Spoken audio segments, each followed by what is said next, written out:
plus 3. Add one more plus me and be the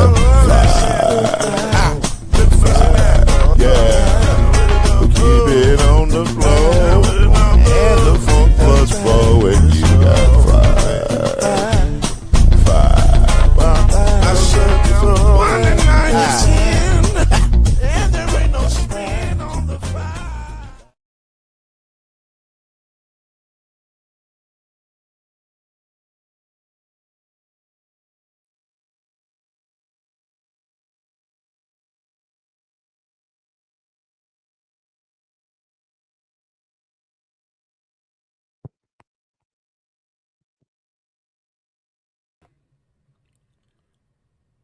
Can you hear me now? Yes, sir. Yes, There sir. we go. I don't know why I was muted. I was like, I did all the things. All the things were done. Yes, sir. How's everybody feeling tonight in is this week 14 of the yes, this is week 14 of the NFL season and week 14 or 15 of the college football season. How's everybody feeling tonight? I'm great. Good and Well, terrible. I know you great. Good and I know terrible. you great. We say business was handled by all. Barely, but it was handled. Hey, listen. You don't count that in horseshoes. You count the win. As long as you close, that's all that There you go. matters. You live to fight another day. So there you go. I'll tell you what this has done for both the NFL and college sports. This has set us up for what is probably going to be a nice playoff all the way across the board. Like this is one of the few times you can say in both sports it's anybody's game. Like if you show up and you do what you do better than they do what they do, you got a great chance to win the whole thing. So I'm excited. I'm very, very excited. But before I get to that is Byron Lovely right there. He spent years doing professional things for a professional team. That is C Major. He has driven this podcast train, High on Love, for quite some time.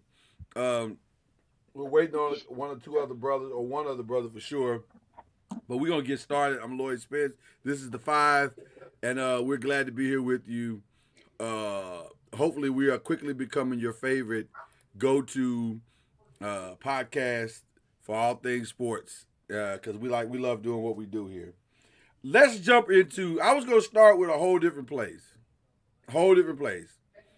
because I got beefs today. I got real beefs today. I'm Kenyon Martin today. And Draymond all rolled up into one. Oh, No. I'm Kenyon and Draymond all rolled up into one today. But instead, we're gonna start with the breaking news of the CFP, and it's so breaking that I didn't even have time to type it in. So we're definitely starting with college football, and so here is the playoffs as it stands today. As it stands right now, that was just released an hour ago. Here's the standings. 21 through 25 is Houston, Georgia Tech, Iowa, UNT, JMU. Now, some of y'all saying, why we want to know about 21 through 25?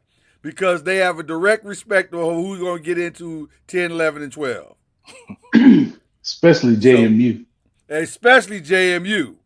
So, let's start with those 5. And it's not about having even any beef about those 5, because I think those are the 5. Houston, Georgia Tech, Iowa, UNT, JMU. Those are the 5. The next 5, Utah, USC, Virginia, Arizona, Michigan, Tulane. That's 16 through 20. Thank you all for your service, except for Virginia. You stick around. You hold on there, Virginia, just for a minute. But the rest of you, thank you for your service. We appreciate your season. And God bless.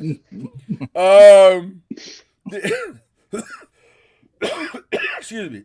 Then the next 5 gets interesting.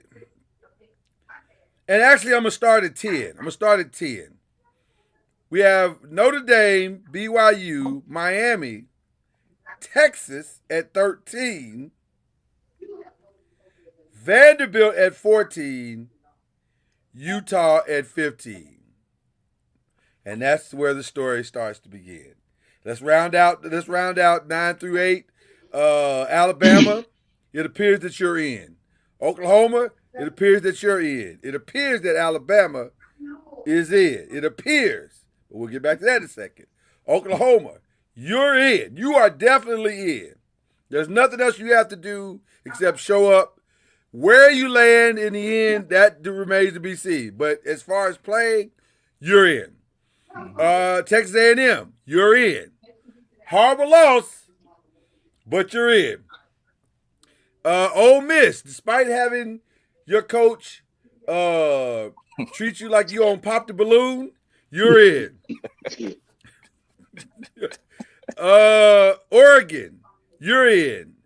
And then the final four, Texas Tech, Georgia, Indiana, and Ohio State, those four do not change.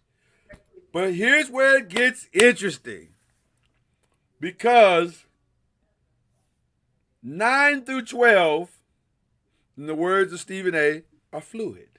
They're fluid. 9 is Alabama, 10 is Notre Dame, BYU is 11, and Miami is 12. Of those four, 2 of those 4 are playing in their conference championship.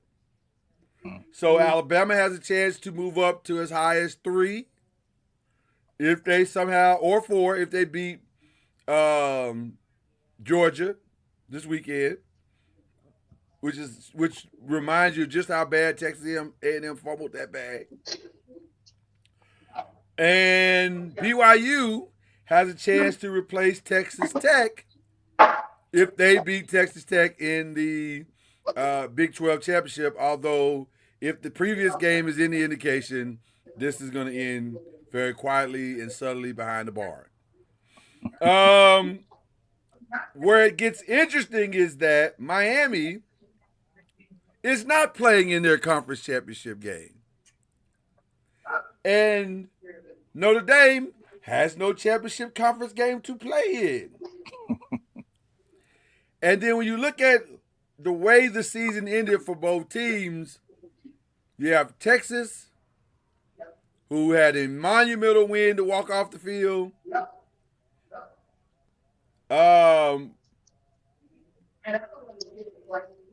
That makes it very interesting. Vanderbilt has one less loss than Texas. Miami has the win. That's the only reason they're even in this conversation, which is that they beat Notre Dame. That's the only reason we're still talking about them. What's going to happen when we meet here next Tuesday, gentlemen? Who knows? But Notre Dame, like, who have they beaten? Their best talking point is they lost to A&M. Like, that's what kills me with the committee is they talk about who you lost to. Well, if that's the case, Texas has the worst loss out of anybody mentioned in playoff contention. 100%. They were awful on the road against Georgia. They were awful against Kentucky on the road, even though they won, and they were awful against Mississippi State, even though they won. So Texas, yeah, they say they can beat anybody anytime, yeah, but only at home. You stink on the road.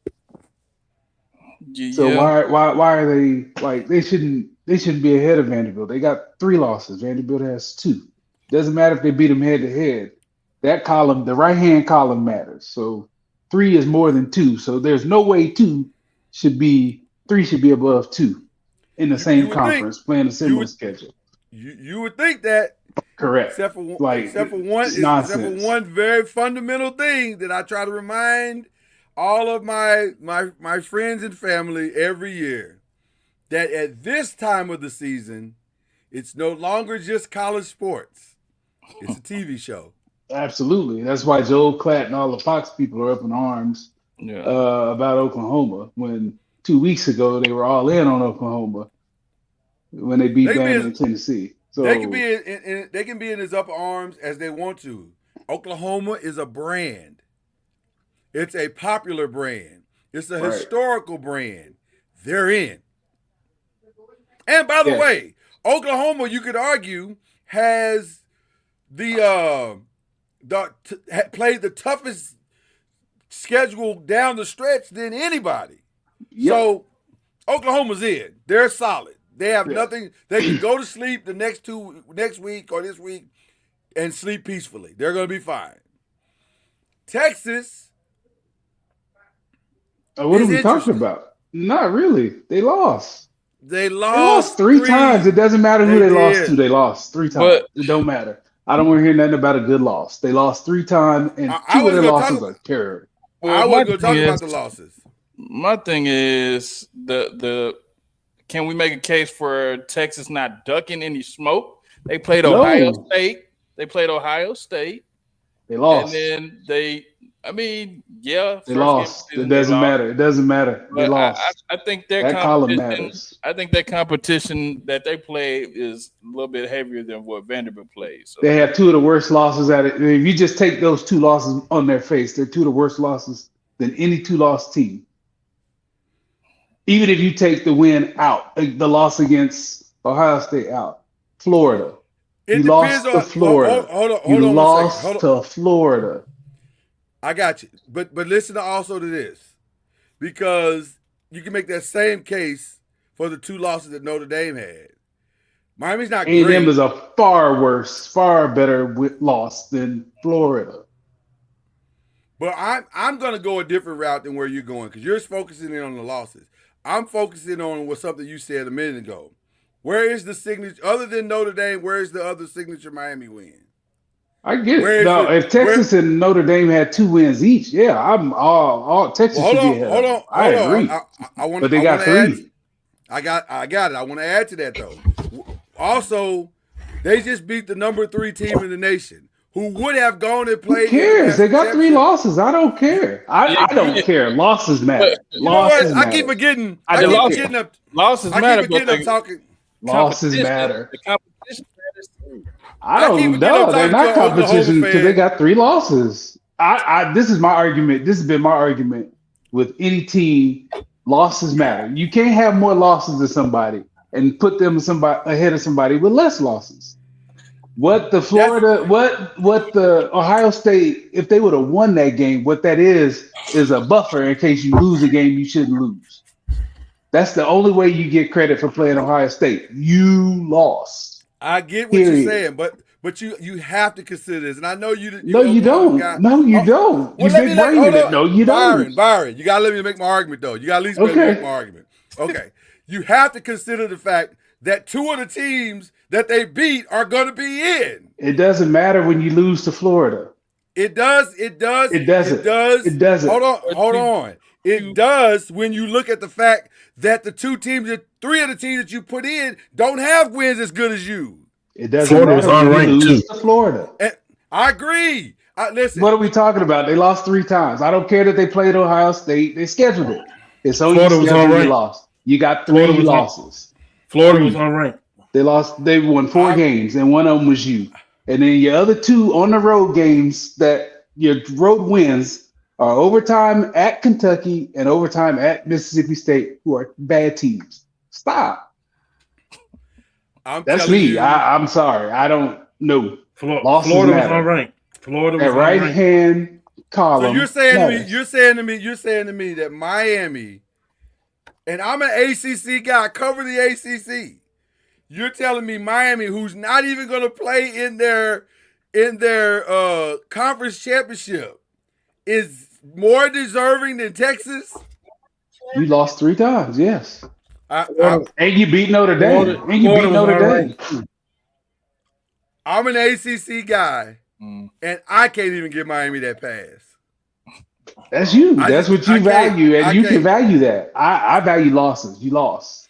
I value losses as well, but also I'm telling you the TV show is going to win in the end. There's a reason why they put Texas number 3. I mean, we could. That's not what we're arguing, though. Right. I'm not arguing the TV show. I get that, Yeah.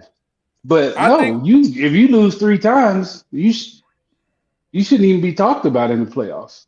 Period. If we lose, if OU had 3 losses, I don't care how tough our schedule was. The way the teams are with 2 losses, we don't deserve to be in this year. But that loss was for the number 1 team. It doesn't matter. It doesn't matter. It's a loss. You lost.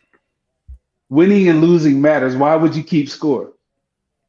And if you're going to give them credit for losing to number 1, you got to ding the hell out of them for losing to Florida, who won 4 games all year. I hear you. And they got blown out on the road at I think Georgia. that's not the way. I don't think that's the way they're going to look at it. I don't think they don't look. Then that's the problem with them. Because they're looking at losses not in the sense of the overall loss itself, but they're saying what's a good loss and what's a bad loss. So they're not even looking at it as a total loss. They're saying some losses are better than others. All losses are not created equal. And this number is bigger than that number. Okay. No matter how you split it.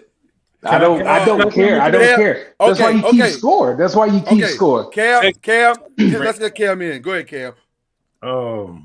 First of all, good Boomer Sooner morning. Good morning, Boomer Sooner fan.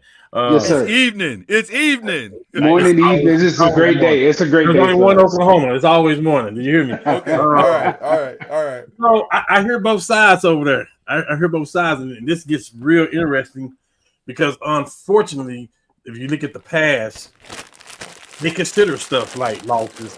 What kind of losses? They have done that in the past. I know we got 12 teams now. They considered that Florida State ran the table and then their quarterback got hurt. So they had an undefeated team not even make it, right? This is what happens. And this is part of the committee. I know it's a different style now. But it's the same thought process. You're right. Because it's a different setup, but it's still the same type of mindsets in that room. You're 1,000% correct on that. So Texas, there's a pathway for Texas to get in. Absolutely it is. Should Texas be in? No. So I'm with Byron when you say we got 2 losses, they have 3 losses. The argument for every Texas fan out there is that but one of our wins came against one of those teams that's in front of us. 2 of those wins came with teams that's in front of us. Right. But at the end of the day, everybody that's competing has to take care of business.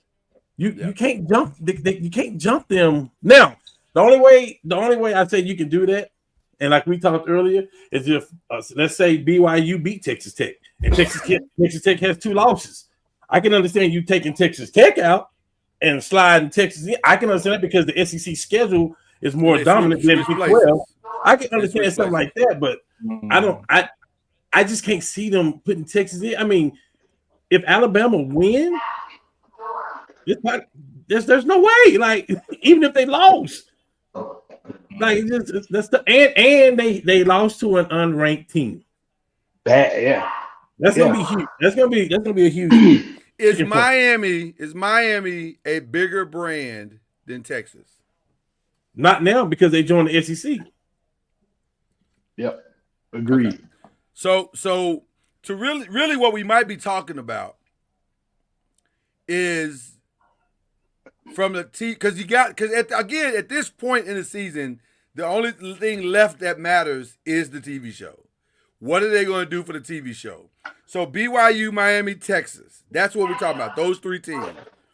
From a TV show, BYU's the odd man out? Would we all agree with that? Yes. If they lose. I would argue that Mormon base is huge. If they lose, they travel well. They show up. If they lose, they out. If they lose, they out. I agree.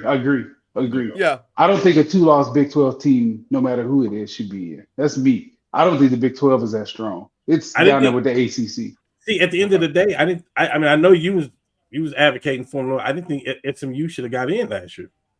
Yeah. We're talking about the same situation almost. You know what I mean? Like, so. Well, and again, the only reason I advocated for them is that the way they lost their last game. If you go tell me that they're only 3 seconds, Clemson was 3 seconds better than them. But they didn't take care of business. Well, listen. But I get playing in a championship game because not everybody gets to play in that. So they have a data point that not everybody gets. That's where I I was going with halfway it from last year. understand that, Yeah. but Though the history real says they shouldn't argument have is played. not Miami. To me, the real argument isn't Miami in Texas, it's Notre Dame in Texas. Miami beat Notre Dame. They Head to did. head has to matter too. Why play the They game? did. Why are you playing the game? If you're not going to look at them head to head, why play the game? How many losses do? What is Florida's record? Oh, I think they're God. 4-8. 4-8 or something like that. Yeah, it's awful. They're what? 4-8. They're what? Yeah. 4-8. You can't take you have to take care of business. You lost to a team that's that far under 500. You got to take care of business. Yeah, they got a bad standing and they got the good standing and who they just beat. So yeah. What was Florida ranked when they played them? Let me ask you that. What was the ranking when they played them? They weren't. That's my point. See, I get the deal of Alabama and Florida State, wherever that was, but Ohio State, but I can't let Texas jump them. That doesn't make sense to me. I agree. I just can't see it. I didn't mean it Let like them know that. I wasn't being They are with the ACC. I think he's talking about me because I said the Big 12 is down there with the SEC. But they are. I mean, shout out to Pastor Cord, the official pastor. It is SEC and Big 10 first.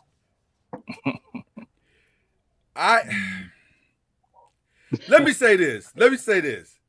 I don't want this argument that I'm making to come off as if I agree with Texas. I do not.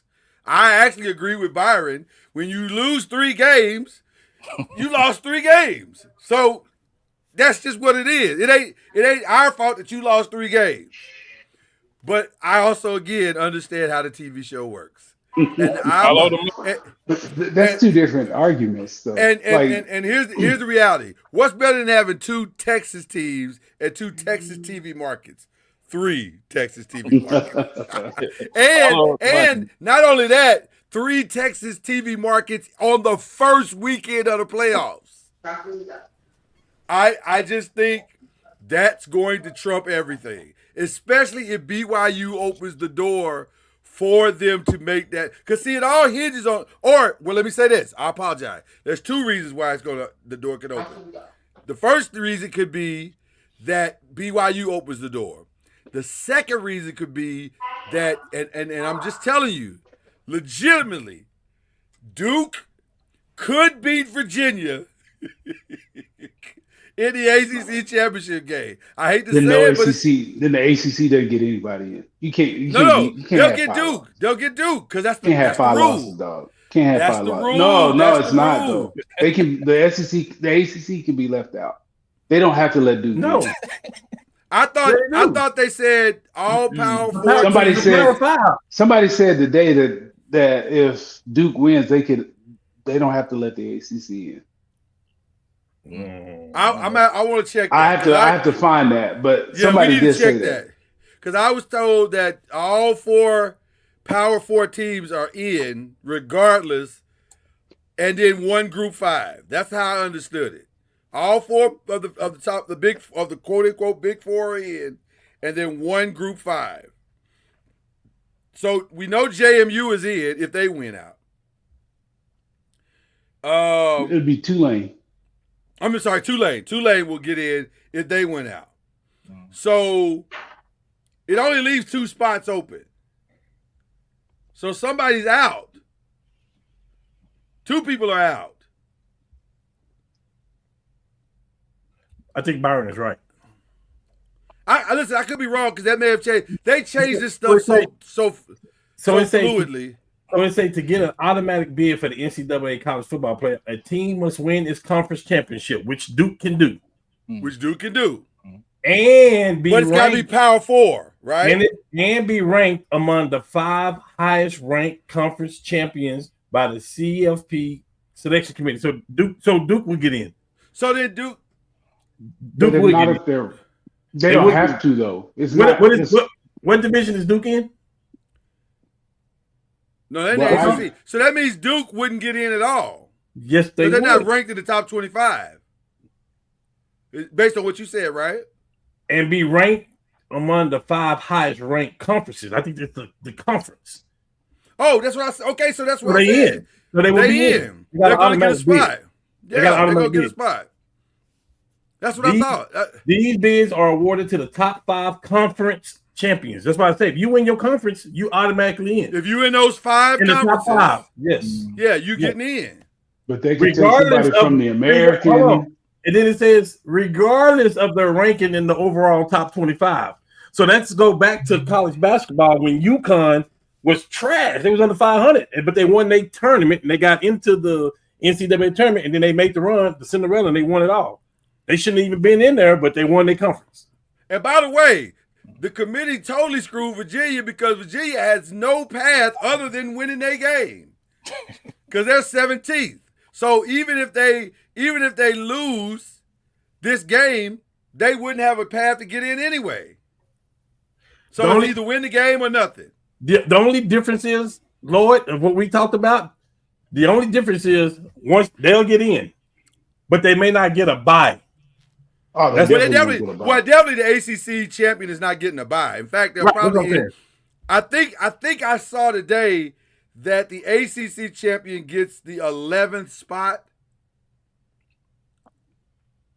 Maybe it's something like that. They opened in the weekend. Put it like that. I'm gonna let you say that for the person. What conference is James Madison in?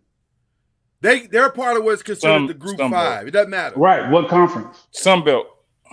Okay. So if they win and Tulane wins, they'll both be ranked ahead of Duke. So they're conference champions. It doesn't say which conference. It doesn't say Group of 5 or whatever. Yes, So it could be them two. No, it doesn't. It just says conference champion. I'm telling you, I just read it. So it could be SEC, Big Ten.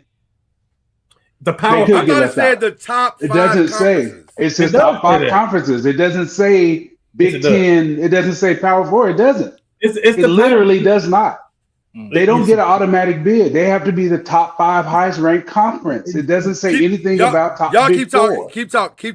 I see what you said, though. I see what you said. That's how they would get around it. If they both win their conference and they don't think that they're worth getting in, that's how they would. Big 12, SEC, and then I can sell SEC, it right now. and then 2 conferences. Hold on, I can sell it right now. I just looked it up. They absolutely get an automatic bid, and here's the reason why. It says because it is one of the 5 highest ranked conference champions. It doesn't matter that they are. It's just they are considered by the committee to whoever that champion is to be one of the top 5 champions. That's not what it says. That's exactly what it says. It doesn't say big. You don't have to be a Power 4. It just says conference. It doesn't say Power 4. It doesn't say anywhere in the rules that it's Power 4. Duke is not guaranteed to get in if they win. Yes, they are. Okay. I mean, that ain't what the rule says, but yes, they are. Y'all got it. Y'all got it. Okay, well, let me say this. Well, let me say this.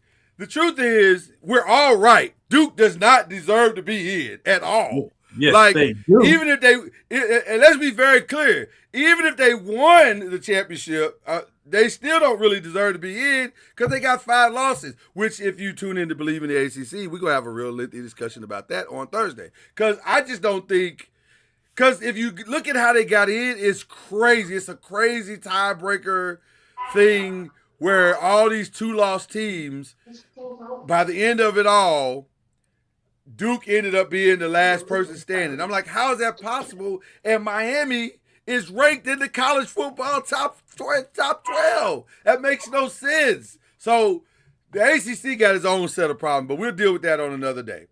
But I think my bottom line was very simple. I think they're saving that last spot for Texas. I just do. I think they go get it. Even though there's no legitimate reason why Miami should not get it. But I just don't see them. Notre Dame is a brand, an international brand, and I don't see them taking them out. If anybody gets kicked out, it's going to be BYU. And I can see Miami getting in and Texas, if I'm being honest. I can see Miami moving up 1 and Texas getting the last spot. I know we don't like it. I know we don't like I it. just But don't it's see the that they reality. make it. It is a pathway. It just It's janky. It's very, very janky. And I think there's going to have to be some conversation. If it wasn't a pathway for them to get in, Florida State would have been in the playoffs 2 years ago when they went undefeated. But they said, hey, they don't have any starting quarterback. Verse ain't playing. Fisk ain't playing. We're not putting these guys in the playoffs then. So that lets you know that they have a, they're obligated to say, even though they rank that high. Which makes the Ole Miss thing even more shocking today. That they moved up. Because they actually moved up, and they don't have their coach. They don't have a whole coach. And yet they moved up. They don't have a whole offensive staff. Right. Jeez. So will they be competitive at all? Maybe. I don't know, but Hey, Lord, and that we talking about that Florida State. That's the same year that Georgia was mad that they didn't get in. right. And what did they do? They hung about 70 points on Florida State. Oh, they whooped them. They beat the brakes off of them. It was crazy. So somebody might make a statement for sure. I don't know. This is a wild, wild ending. This is why we love college football. This is why we love the 12-team format. I actually hate it. I think it should be 6 teams, 1 and 2 get a bye. Oh, 6? You think 6? I think 6. I don't think 12 teams have a legitimate shot to win. Well, if you hate 12, can I ask you a question, Byron? 16 is on the way. Yes, sir. Can I ask you a question? Do you think OU can win it all? No. Okay. Because the inconsistency of the offense. Okay. Yeah. It's too bad. Who cares? Let's talk about that for a second. Do you think? Hold on. Can Texas win it all? Hold on. Before you get to that, I don't think Texas can because they'll have to play on the road. And they stink on the road. Gentlemen, hold on. Let's not ask it that way. Let's ask it this way. Who can win it all? Who can? Georgia, Ohio State, Okay. Indiana. Bama. They're close to. They're on the line. That was my pick for the SEC championship. I know. I get it. Oregon. Health. You think Oregon? I do. I do think Oregon. That aerial attack? Huh? I said with their aerial attack? Yeah. I like they're fast. So without Will Stein, Indiana? OC, Do we believe in Indiana? Yeah. Hold on. I do. Without Will Stein, Oregon's OC is now gone. Mm-hmm. Well, they said he's gonna coach through the playoffs, so he'll be there, but not really there because he still got to get on recruiting. Where is he going? Kentucky.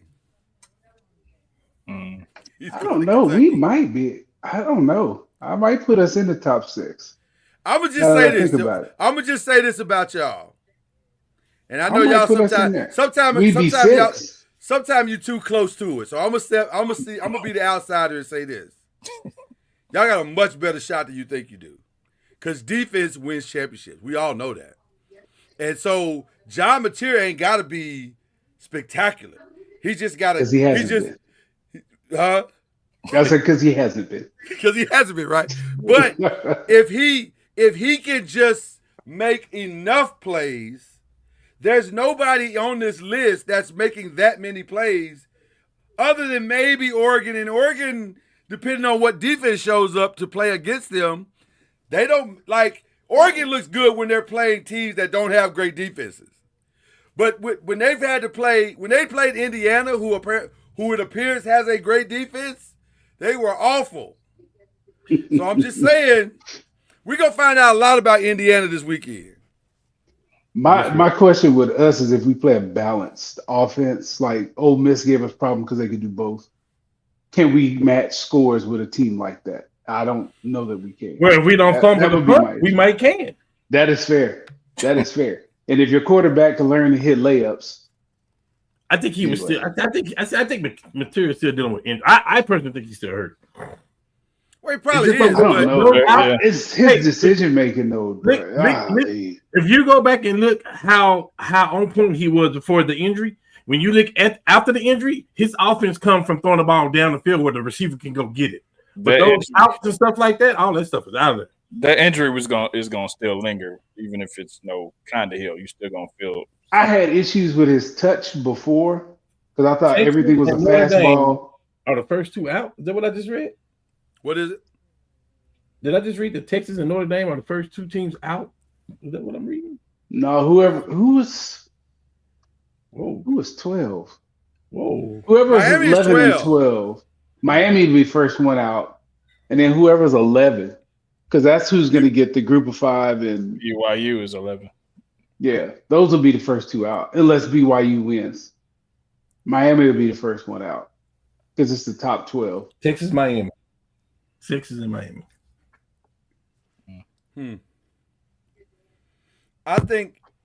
I can't wait to see of all the games this weekend. I'm most looking forward to Indiana, Ohio State, because I just want to see if Indiana's for real.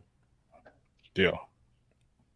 Because if Indiana can beat Ohio State, as crazy as what I'm about to say sounds, I don't know if I'm wrong. If they do if they do to Indiana, Ohio State what they did to Oregon, nobody's beating them. Nobody's beating them because they have the most. Indiana. They handled Oregon. Yeah, I don't know if you saw that game, but they handled Oregon. They physically handled Oregon. You said nobody's beating them? Like in the play, you said they're going to win it all? Yes. They're going to be my pick. They're going to be my pick. Okay. And I understand what. You picked Illinois at one time too, didn't you? I did not. I'm asking.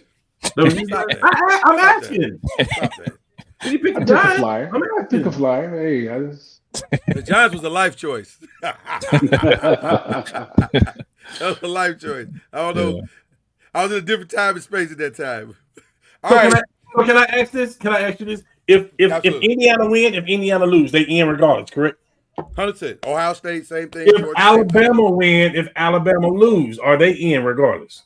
Yes. I think Alabama's in. So that's 4 teams already. I think the wild horse we talk about when we talk about can these teams win, I think A&M is the scary team for me because their offense is that good enough where they can give points up on defense. That's the team that scares me. I would have said until they that got punched in the mouth Friday. I was gonna say I would have said that prior to Friday, but now they finally played a good team and they got behind and they couldn't. Every team that got pushed in the mouth except for the top 2 teams, Indiana. Not by a good team. That was the first good team they played. Every team that got pushed in the mouth except for Indiana and Ohio State. But not like that. So you don't think Texas is a good team? Yeah, I think Texas is a good team.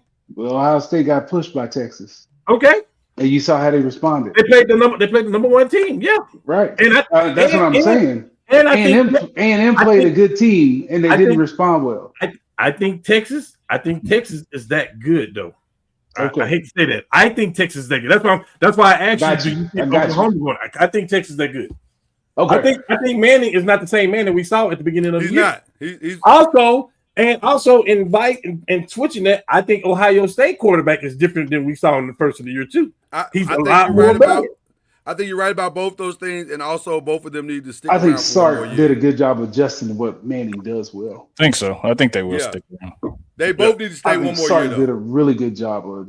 They have no choice to stay though. They can't go to the draft. Right. They shouldn't. And also, they shouldn't. Right. I mean, they can't. Like, who cares? They can't. It's not an option. Okay. Well, let's keep it that way. Let's not test any water. Those are rules. They can't go to the draft. So who cares? Why can't they? After the first year? No. They've been there 3 years. This is Manning. This is. You gotta remember, Manning redshirt the second year. No, this is his third. This is his first year start. I think it may be saying second. This is Manning's second year. This is Manning's his third. It's his third. He redshirted, and then it's his third. I didn't know. He redshirted the first year, and then he was back up the second year, and now this is his third year. Yeah. But also, it doesn't matter. He needs to sit down and just enjoy college. Correct. I don't think he's coming out. His family, they all value playing and staying for. Well, and then there's no rush. There's no rush. Yeah. You're making money. You the life of the party, and you're getting better. You literally are getting better. Like the hype they gave you this year, that hype is deserved for next year. You will be that guy next year for sure. Well, Manning may want to hit the portal then. Well, they got some dogs. Because Roger Bell's son, I'm telling you again, it's like that. Yeah, he's I mean, he'll redshirt for a year and then he'll have 4 years. But Sark is a loyalist to a fault. Yeah, because he played the other guy. When Because he everybody should have said, played Manning a lot last year at the end of the season. At the end of the no, he season. shouldn't have. Did you see him when he played last year? We better hope that Sark is there in Texas next year. But did you Where's he see? go- where's he gonna You go? thought To the NFL. you thought Arch Manning played good when he played last year? No. I thought But he I'm was saying cheeks. your boy was just okay the whole season. So what? So if you got a stud sit on the bench and you can get to him a little quicker, why not get to him quicker? Because if he had done that and got him the experience last year, they probably are squarely into the playoffs this year. Yeah, a little bit more experience. Yeah, A little bit more experience, a little more time. Yeah, but that offensive line is why they weren't good early. Their offensive line I is agree. terrible. All right. Woo! Fascinating stuff, gentlemen. Let's get to the NFL. With all that being said, Ohio State repeat as champions. They might. I mean, listen. The way they handled Michigan, they might. The way they've handled the entire schedule. And also, let's deal with that as well. Chad, what happened? Well, yeah, we're not gonna not talk about college football and not mention that. What happened? What happened? Our number one running back was out. Underwood was out. He was out. He's not out. Number one running back. Not Underwood. Haynes was out. He was out. Haynes was out. He was out. The number 2 got hurt the first series. First series, and then no, we don't have. You can stop right there. You can stop right there. That's all I needed. Well, we had to play Tennessee and Bama, and our number one defensive player was out. So I'm not trying to hear the excuses. I'm not trying to hear that the bicycle was on flat. It wasn't no excuse. I'm not trying to hear that the wheel won't go round and round. I'm not trying to hear all that. When we handled Michigan too, and I'm not trying to hear all that, man. He asked me what happened. You're on the outside looking in and tell me what it looks like. Can I ask you a question? You gotta win. You gotta we win. ain't got to do nothing, Chad. We in there. Yeah, you still gotta win to get there. We in there. Okay. Question. Do they retain the coach? I hope not. Oh, well, let me tell you something. Lord, I can fix this. Lord, He go to Oklahoma. You're Oklahoma, man. Lord, let me take care of this, Lord. Let me take care of this. Wow. There's room at the cross for you. He can always come home and be on the staff somewhere. There you go. We ain't tripping. There you go. Yeah, we ain't tripping. But it's the coach's fault now. Coach Chip Lindsey, whoever you want to pick. Yeah. You don't want him back? Wink Martindale might be gone too. I can get that. Yeah. What you can't do, Chad, is put your feelings in it and overreact. How many losses did y'all have this year? 3? 3. Yep. That's pretty dang good, brother. Yeah. For the Big Ten. Be careful what you ask for. It's good. Because who you gonna hire? Be careful what you ask for. And he's a freshman. I ain't talking about the quarterback. I'm talking about. Yeah, but I am though. He asked me about the coach. If you get better quarterback play, you'll be okay. He's got to get better too. You can't just depend on his legs. He got to get better. You got to let your quarterback throw the ball, good or bad. Not if he gonna mess up. No, not necessarily. Not necessarily. You don't know. You don't know. Hey, we didn't do that with Material. We didn't let him just throw the ball. He out there throwing picks and stuff like that. No, we're going to control the game with defense, and we're going to make some plays. You have to put your quarterback in a position to win, is what you have to do. And if they just got to give him some weapon. That's it. Throwing it less makes him better. Yeah. Speaking of what you said, though. That is not what you said. And speaking of weapons, you got a big time weapon coming from Mansfield High. I know. We got a big time receiver over there. I know. We got a couple. And he's gonna start. He's gonna start as a true freshman too. 6 foot and up for wide receiver. Yeah. He's nice. So we'll see. It's gonna be interesting to see. I think the young man has earned.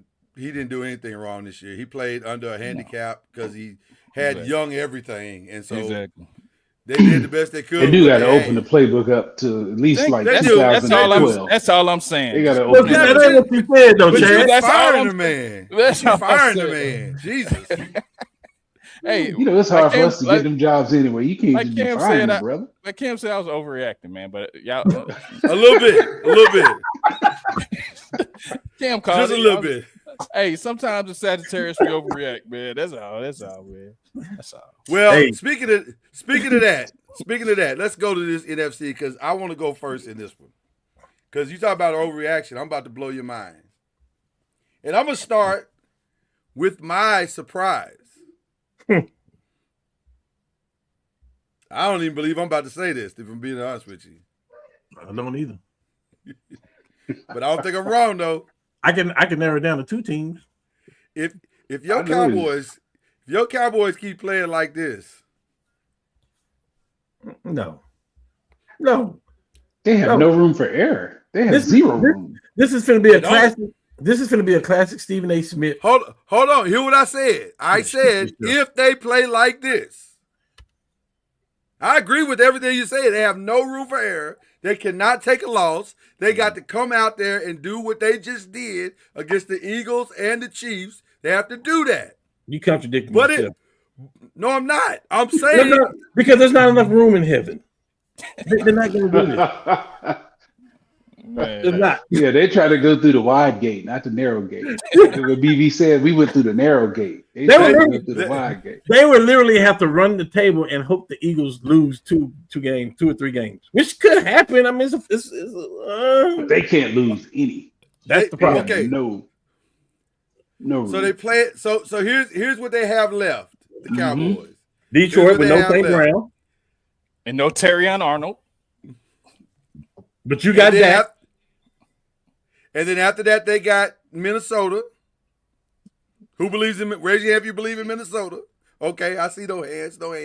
I don't, but they play the Cowboys tough all the time. That's the problem. All the time, 100%. But if you ain't got no quarterback, you can't win. Chargers. Wait. Are you saying that they don't have a quarterback? Minnesota? Absolutely. Yes. Are you crazy? Have no quarterback. They have J.J. McCarthy. So as I said, they have no quarterback. Oh, okay. My bad, Chad. Talk to Chad about that. That's his quarterback. Hey, he won the championship, so that's his quarterback. Did he win it or did Michigan win it? He was a part of the team. God dang. I mean, he handed the ball off for 2. I mean, did they open the playbook up or did he hand the ball off? Okay. He had the ball off for 2. Right. They had wide receivers at that Who was the core? Shout out to Blake Corum. Shout out to Blake Corum, baby. You tried it, Chad. Don't do Roman Wilson like that. After Minnesota, they have the Chargers. After Minnesota, they have the Chargers, and with Justin Herbert's broken hand. Yeah, but they get their star running back. They do. They're supposed to get Omarion back at some point. Yeah, we stopping the run. So that'll be interesting. Y'all stopping the run? Yeah. On Christmas Day, they got the Commanders and maybe Jaden Daniels, maybe not. Who cares? Division game. Those are always tough. Right. They're always tough. Well, not all of them because they got us the last game of the season. But that's what Dallas do is what I'm trying to tell you. They will lose that game. And by the way, that'll be the one they lose. But see, here's the thing. I think they're going to sit Dart on that game. Because it might be worse because Jameis is going to fling it. It might be matter for a draft pick. Jameis is going to move the ball and score points. See what I'm saying? That's what I'm saying. I think it's a strong possibility they'll sit Dart on that game because the one is sitting out there waiting on somebody. So it could be. So I don't know. I'm just saying that's my surprise. I didn't think Dallas would be in this position. I didn't think Quentin Williams would make that big of a difference this late in the season, or Overshawn, or all of them together. Now, Overshawn really play well. I don't think it's that one individual. I don't think it's that one. I mean, it's flying around the ball. Hold on. I'm saying I don't think it's that one person played well. I think that by adding that one person, he opens up everything for everybody else so that the defense plays well. Played that good. I didn't think Overshawn played that I agree with you, but I'm saying it's a collective. Having him do his job makes the collective better. So that's what I'm saying.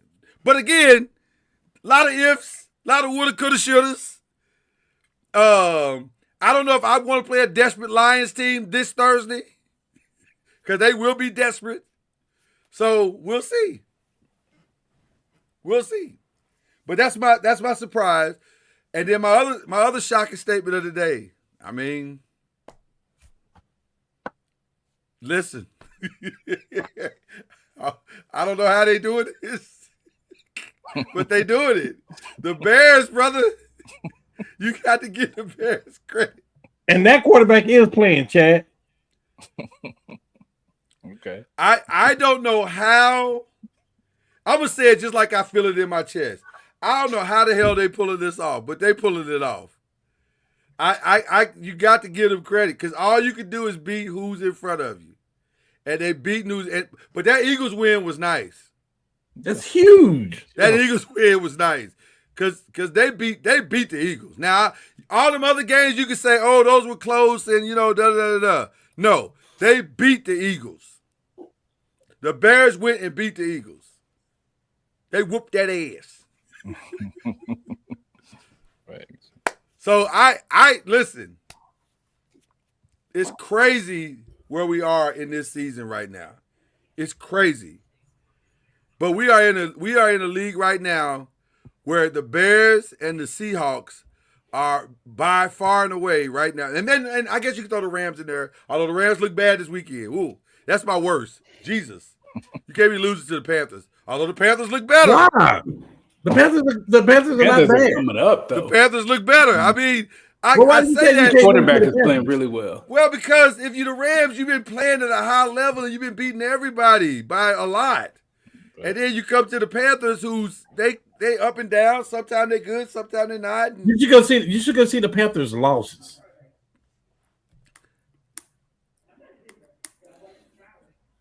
The Panthers' losses are, since you brought it up, sir, Jacksonville, Arizona. So Jacksonville is leading our division now. Arizona, Buffalo, New Orleans, and What's San the score? Francisco. So what's the score to that Buffalo game? You talking about San Francisco? But these are teams all above 500. Buffalo is 49, 40-9. Okay.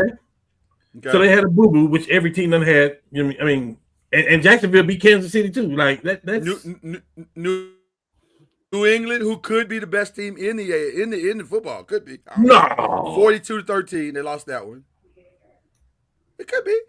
No, couldn't Could be. be. Listen, you're gonna have time for your victory lap. Just hold on, okay? Just calm down. Just calm down. So I don't know. This is gonna be interesting. But again, the Bears, they doing what you're supposed to do. You beat the person in front of you.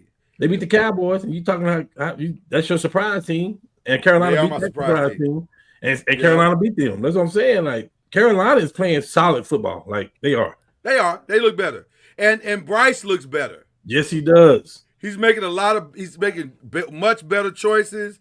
He's Man, getting I'm more back protected there. from the football. I can't wait till you say that about Caleb one day. No, I'm saying it now. I want to be clear. Maybe I didn't say it yet, but I'm saying it now. Caleb is every week he's starting to look like a better, more intelligent football player. and he's making good choices. Now, the numbers aren't saying that, but the play is saying that, which is good because that's what you want. You want the play to look better. Now, the numbers will get there. The numbers will get there if he stays on this path. He'll get smarter with the football. He'll play smarter because he really don't need to be throwing the ball 30 to 40 times. That's what I think we've discovered about him. He needs to be throwing it about 20 to 25 times a game, and that's it. Run the ball. Jared Goff. Smash mouth. Yes. That's what Bill Belichick is trying to do. Yes.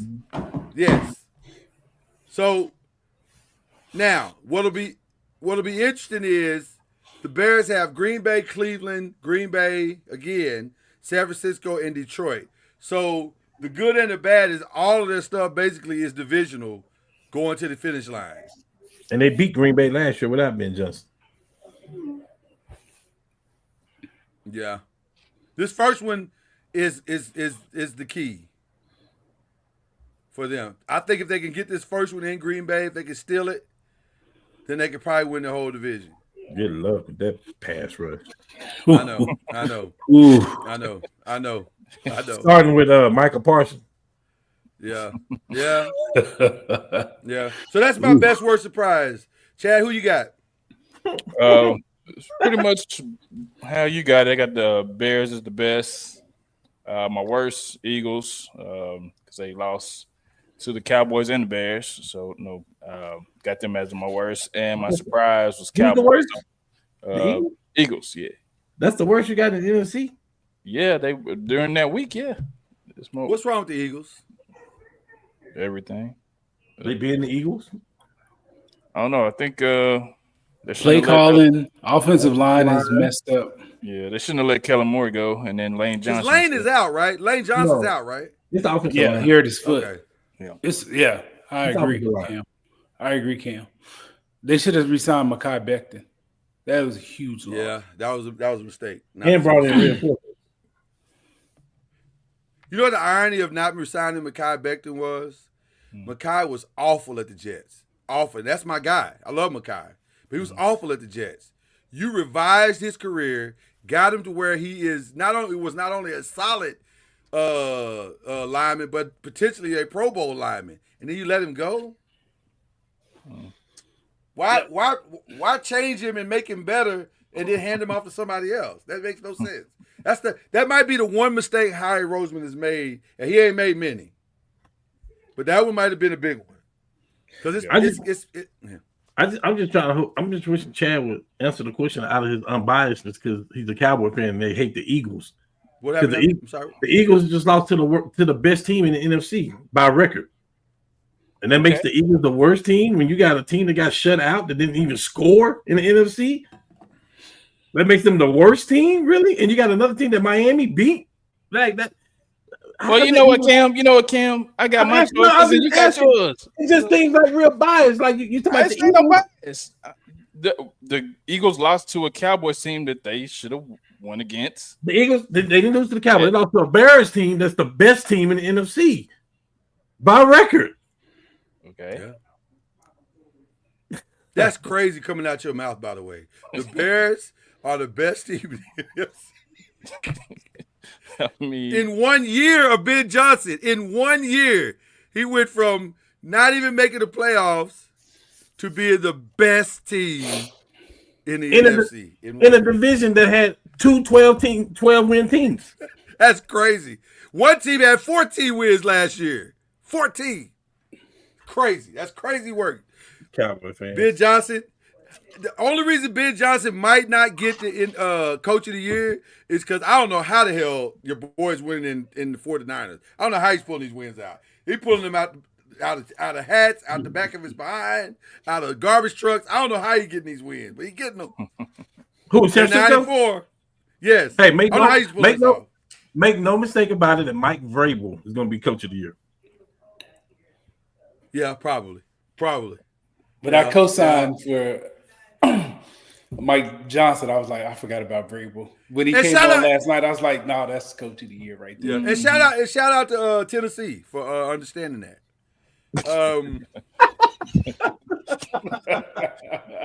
wow. I laughed about that last We need to go into it. They fired him. They've hired two coaches since they fired him. But that wasn't all Vrabel, though. I mean, that wasn't all Tennessee. That was part Mike Vrabel, too. He wanted out, too, because he saw what was developed. He did. He saw his mentor leave, and he was like, yeah, that's true. But still, Tennessee, y'all stupid.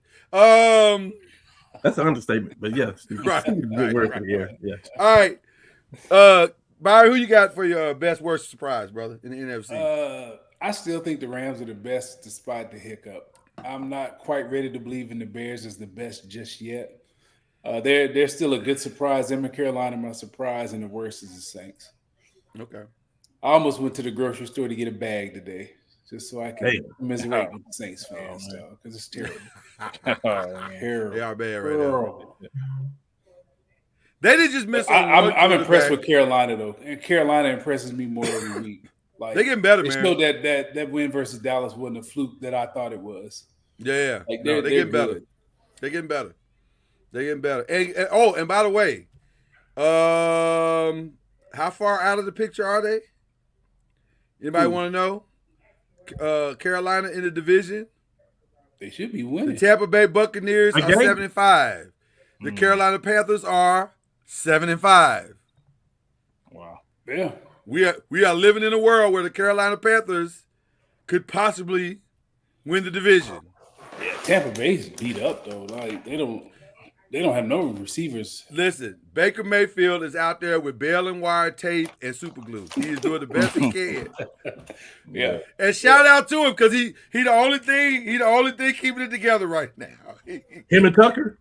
Him and Tucker and we finally got Bucky Irvin back, but listen, I don't know how Baker. I was watching the game, and said, brother, you listen. I apologize because you are out here playing your ass off. I don't know how you doing this, but he's making every timely play. He's fine. He's buying his receivers time. Whatever name they have on the back of their jersey, he's buying them time. He's doing everything he can. So I give Baker all the credit. And shout out to Cleveland for recognizing that. Yeah. So there you go. My brother Cam, who you giving your best worst surprise to? Well, the best team is going to go to the MVP of the league, even in a loss in the Rams, because Matthew Stafford's going to win. I hate to see who they play next because he's going to have about 4 touchdowns and 360 yards just to show you. Somebody's got paid. Somebody's got paid. Yeah, you're right. You're right. That's definitely my best team. Surprise! I do still want to stick with the Bears. I knew listen. Their record is what it is. I didn't think the record was gonna be like that, but I knew they was gonna be better, way better than what they were last year. Yeah, that I did know. And that I'm not even talking about Ben Johnson, and I'm not even talking about Caleb Williams. I'm talking about the Bears as a whole. Yes. From the offensive line that they added. By the way, they 8-3 and they beefed up that offensive line big time. They about 3 big time people in there for that, right? Yeah. So that's the small stuff that people ain't talking about. and they got some more people back from injuries on the defensive side. So that's gonna be my surprise. And I hear you, Byron, about the Saints. I do, but the Vikings. Listen, here go another storyline that ain't nobody talking about. It's personal.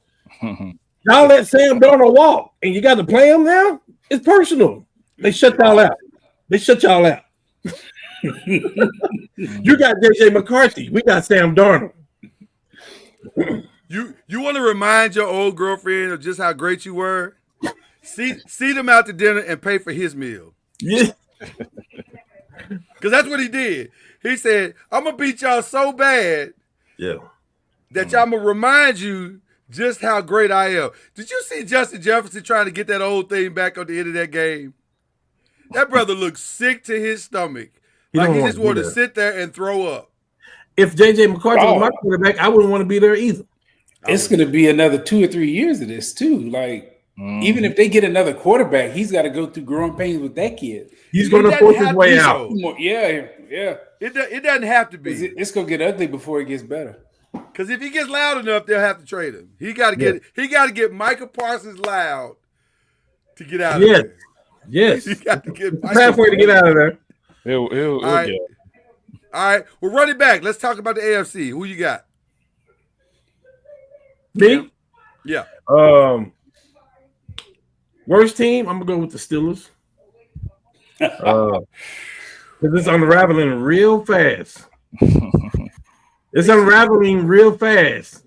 Like really. Did I say fast? Did I say how fast it is? Okay. Is it? Fast. Real fast. And here's the thing. Lord, I hope me and you have a conversation at the end of the year.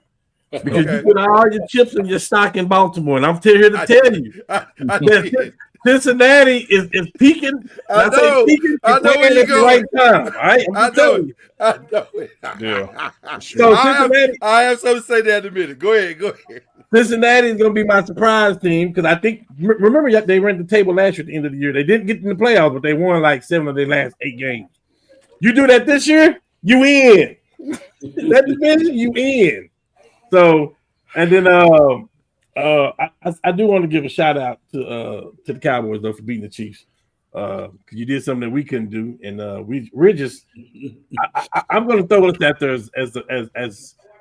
as a worse team right now because we can't figure it out. That's why. Let's pause there for a second. Let's pause there for a second because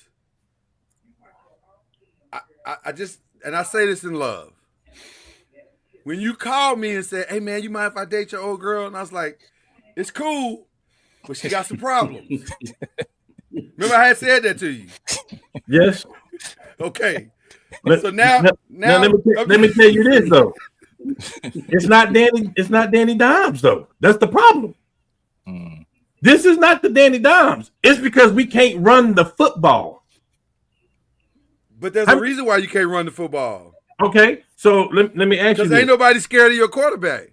No, they weren't scared of our quarterback from week one. They weren't scared of the quarterback, but he was gashing them for over 120 yards a game. That made a huge difference. Nobody's game plan. Hold on, nobody has changed the game plan on us. Our offensive line has been tweaked too. We're hurting on the offensive line. DeForest Buckner is on IR because our D line is what made our corners and safeties playing so good. We're hurt. We got some injuries out there. We got some major injuries out there. But I told you this was gonna happen. I told you she's fine and she gonna give you some moments because it's not Danny Dimes though. This is more on the offensive line and Jonathan Taylor running the football. We ain't switched up the play calling. Do you know who you sound like? Me. No, I don't. Hold on. Yes, you do. No, I don't. I used to say the same. I don't sound like you. Stop. Yes, you do. I said years ago, this ain't Danny Dimes. This is on the offensive line, and Saquon can't run the ball. That's the exact same thing I said. Okay, when you had Danny Dimes, he wasn't leading the league in passing yards. Never in his life was he doing that. And he still looked like trash. Even in the year that y'all won, he looked like trash. Right. That's the point. You're making my point for me. This is 2 games. We're talking about an entire season. This is 2 games. He's had 2 bad games. He's had 3 out of 4 bad games. One of those. One of those of which it was the Steelers, who you just said the wheels are coming off. Okay. The Steelers were looking good then, though, right? No. They had lost 1 game. Lord, stop. The Steelers in the game that they played against y'all. What was the record when they played? The Steelers was rolling. Remember we think they're finna run away with the division. Remember when they played y'all, they were 5-3. We thought they were finna run away with the division. I don't know about run away, and by the way, the runaway that you're talking about is because the rest of the division sucks right now. Well, the rest of the quarterback, I guess, sucked in. Like Burrow wasn't playing. Lamar Jackson, when he was playing, he was sucking it up, and he came back. They still suck. So like they was there. Right. I'm just saying. I'm not putting that on. I'm not putting it on Danny Dimes. I'm saying my team as a whole is sucking, and it's starting with coaching. It's starting with play calling. Like we're doing stupid stuff, and like third and 3, we know we going for it on 4th down. Beginning of the year, we was running the ball 2 times. Now we're doing play action. We're doing trick plays. We're doing all kind of stuff. It's stupid. It's crazy. Because they trying to help him. Okay, let me ask you a question. You run the football. No, third and 2 with the coach. You run the football, and you're going for it on 4th down. Okay, so 9-10 in the box, run the damn ball. That's what you say. You run the football. They were doing it. They did this at the beginning of the year. You can't change. This ain't none of that changed. Y'all got Jacksonville twice, Houston, San Francisco, Seattle. And you're saying the answer is run the football. That's tough. I'm saying we as a whole. That was a formula. That's how they got to win. I get what he's saying. I get what you're saying. They don't get back to that. They're not going to win. That's what I get what you're saying. But the only way that run is effective is if he is a little bit of a threat when they load the box in the first and second quarter. Would you agree with that? Yeah, but it has to be a little bit of a threat. At what point in the Kansas City game, and at what point in this game we just played, did you think Danny stink?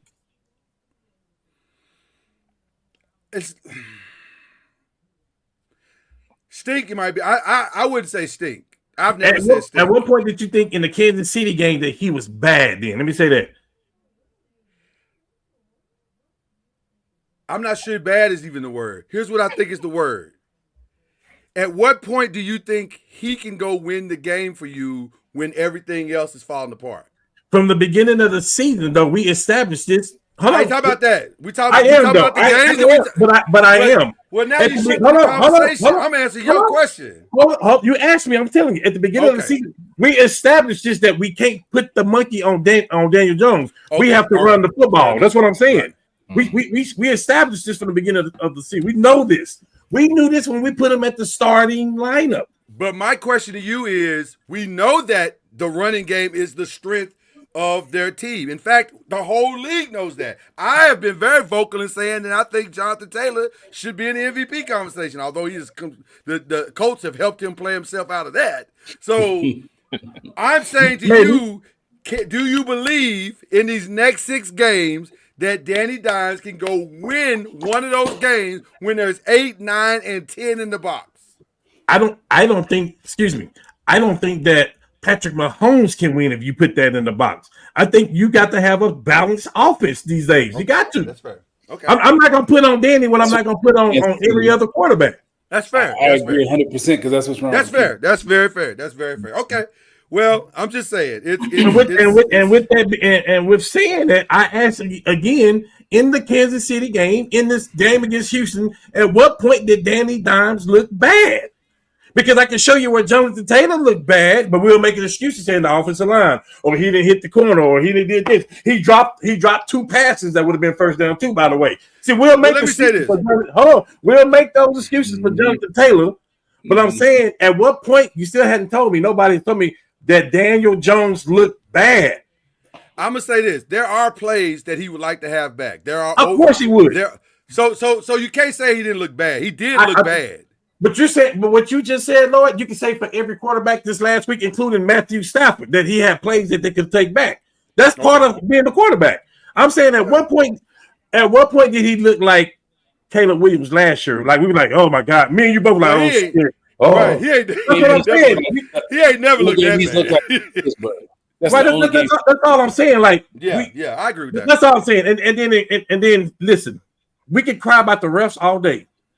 We're killing ourselves. Hold on. We're killing ourselves with penalties, though. Dumb penalties. I agree, but that pass interference call was one of the worst calls I've ever seen in my life. Lord, you can't call that pass interference and then you let them the extra point that go over. Like the person, I get that. I'm just saying. Right. But what about the personal foul? Where's the discipline? Agree.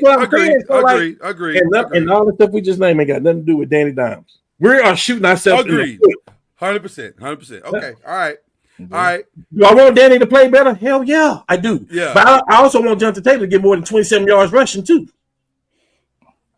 By the way, not to go back, but to go back, Saquon is not getting enough blame for what's happening in Philly.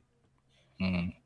It's all offensive line, but it's all offensive line, though. But it's not. I think it is. It's all offensive line. Go back and watch. Go back and watch. Listen to me. Go back and watch the film. There are moments where he should be sticking his foot in the ground and taking whatever's there. He's not doing it because it's not the home run. And I'm telling you, I know this as a longtime watcher of Saquon. You didn't have offensive line like they have, though. You didn't have offensive line like he was had. Yes, it does matter. No, it doesn't. If it matter about the offensive line, it does matter. Listen. It's way too much penetration now. Listen to me. Saquon will not take the 3, or he will give up the 3 if it ain't 5. It's a party in the backfield before he even get the damn ball. That's what I say.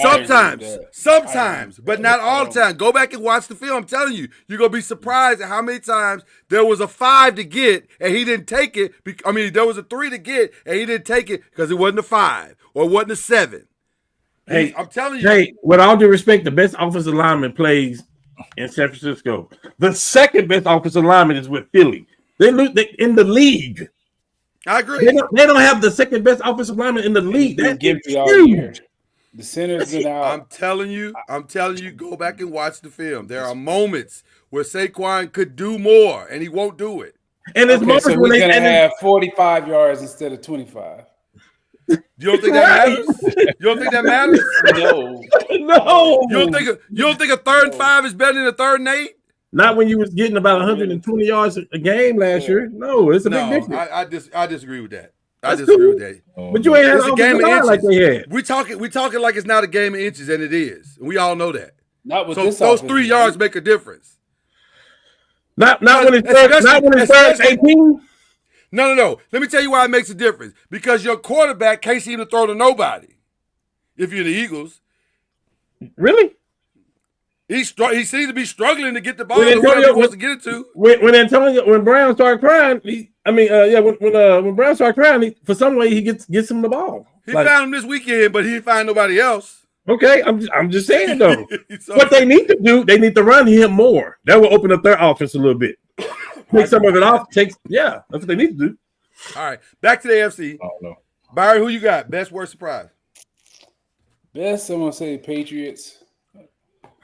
Surprise, I'm going to say I've been debating. I want to say Cincinnati just because they figured out the defense, which is shocking. I didn't think that would ever get fixed. It was better. It was It's a lot better. It's a lot better. And then my other surprise is just how bad Kansas City is on offense now. Because they've neglected the running game for so long. They don't, they think they can put anybody back there. Let's stay with Kansas City before we go back to the Patriots. Because we got to give Cam a moment with his Patriots. But I do want to talk about Kansas City. They're not making the playoffs. No. That's crazy. That's so crazy to say. Crazy. They've been flirting around there for 3 years, and then they make the Super Bowl. But this year, It's crazy. I think the lack of attention to the running game is just caught up with them at this point. Like you just can't put anybody back there. But also, I don't think their receivers are consistent enough. Like They got the same guy. I think they are. They got the same guy in and three big slow guys. different. Yes, and it's like, where is the one guy who can catch everything? Possession receiver, come across the middle, catch off the over the shoulder, off the sideline. Where's that guy? They don't have that guy. And the tight end's not dynamic anymore. He's not right. He's not a safety net anymore. Not throughout the whole game. Can y'all believe this? Patrick Mahomes has made the AFC Championship game the entire career. So you're ruling them out? I just want you to go on record to rule them out. What their schedule look like? I don't care what their schedule is. I just want Lord to go on record again of ruling Patrick Mahomes with a piece out. Before I rule them out, Cam, before I rule them out, we talked about this for the last 3 years. I just want to hear it. Texans. Oh my God! Okay, Chargers at home, at the Titans, Denver again, and at the Raiders. Here's the thing with that. Here's the thing. They can play. Patrick Mahomes can turn it on, and they can win every game. That's the reality of it. He can win every game. They can lose these games, but he could win these games. And I'm 100% with Byron. Even when they looked like, oh my God, this team's gonna go to Super Bowls the next 6 years with the Tyreek Hill stuff. They had a dominant running game at those times. Yeah, they had options. Now we don't care if you run the ball and get 3 yards or 4 yards. They don't. A team said we win. You do that, that's a win for us. We don't want you to put the ball on the field. Can I say this? And I think this is equally as shocking as what I said earlier. I don't think they can beat Houston or Denver, and those games are at home. I got Kansas City going to the playoffs. Oof. How? Because of that guy that we doubt all the time. Yes, I do. Yes. Yeah. I didn't say I like him. I didn't say I like him, but I just history is not on my side when it comes to him. Every time you doubt him, he do something to make you. No, history is on your side for him because he doesn't miss the playoff. He's never missed the playoff. He's never missed the AFC Championship game. I'm saying as far as people doubting him. Oh. So Kansas City, who sits in 10th right now, is going to overcome the Bills, the Texans. Well, they'll overcome the Steelers for sure. If they run the table and lose one game, they're going to go to the playoffs. Because look at the teams that's in front of them. Some of those teams are in front of them that they're going to beat. Yeah, it's going to make a difference. Yeah. Okay. If they can get to 11 wins, they'll make it. I don't know. Can they though? That's the question. I just don't know if they can. But 10-7 might get it. 10-7. 10-7 might get in. 10-7 might get in. What's going to hurt? If they run the table, they're definitely going to get in. It's going to be something fluky. It's going to be. Let's say the coach figure it out and they get back to winning. Let's say they beat Jacksonville twice. Well, let's say that. I mean, Jacksonville comes back down to the wild card stuff, right? They have a win over Kansas City. So it may be something like that makes a difference because they did beat Kansas City. It would have to be that. Yeah, it would have to be that. Okay. By the way, we're going to figure this out. Okay. Okay. Because we're going to get some help on that offensive line. Okay. Let's go back to your Patriots. They're not mine. Well, I'm saying yours for this reason. At the beginning of this season, we were making our predictions. There was one man and one man alone that said, and I quote, I think the Patriots are going to win that division. Now, what that one man didn't realize is that the Patriots were not just going to win that division and have won that division, basically. They're 11-2, so they're going to win it. Mm-hmm. They may end up being the number one seed in the AFC, which is wild. That tells you about a couple of things. For one, yes, Drake May balling out. He balling. He top 3 candidate for MVP. Yeah.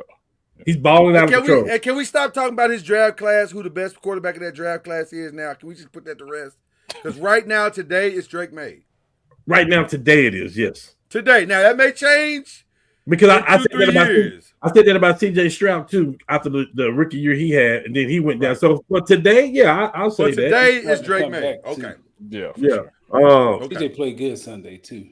Yeah. CJ did play good Sunday. He did. We played terrible, and we lost by 4. He played good. So that's what I'm saying. We just got to figure it out. But anyway, Drake May, but I think it's more cultural. I think it's Mike Vrabel. I think when you can get your team to buy in, you got them believing that they can do stuff that they didn't even think beginning of the year. I want to be very clear to what you just said. It is 1,000% cultural. They might have the best all 3 phases of the game culture in football right now. Because they all flying around. They are all running to the ball. They are all making plays. They are all playing every play on every down. That team looks like a team. Yo. And that's crazy after only 1 year. Yeah. The piggyback on that, when he gave that speech about the wide receivers, it could be this guy this week. Stephon Diggs is back there clapping, and he's bought in. He's bought in. That ain't the Stephon we know. Yeah. That ain't the Stephon I know. Yeah. That stuck out to me like a sore thumb when I watched it. I was like, whoa, that cat is a man in this. What a Byron, you can't tell me that quarterback in Buffalo don't want to shoot him right now. Hey, no shoulder pads on, and he looked like he was the happiest dude on the sideline. Yeah. Crazy. Yeah. It's crazy. Winning does a lot. And by the way, shout out to the Steelers for recognizing that. Yeah, but no.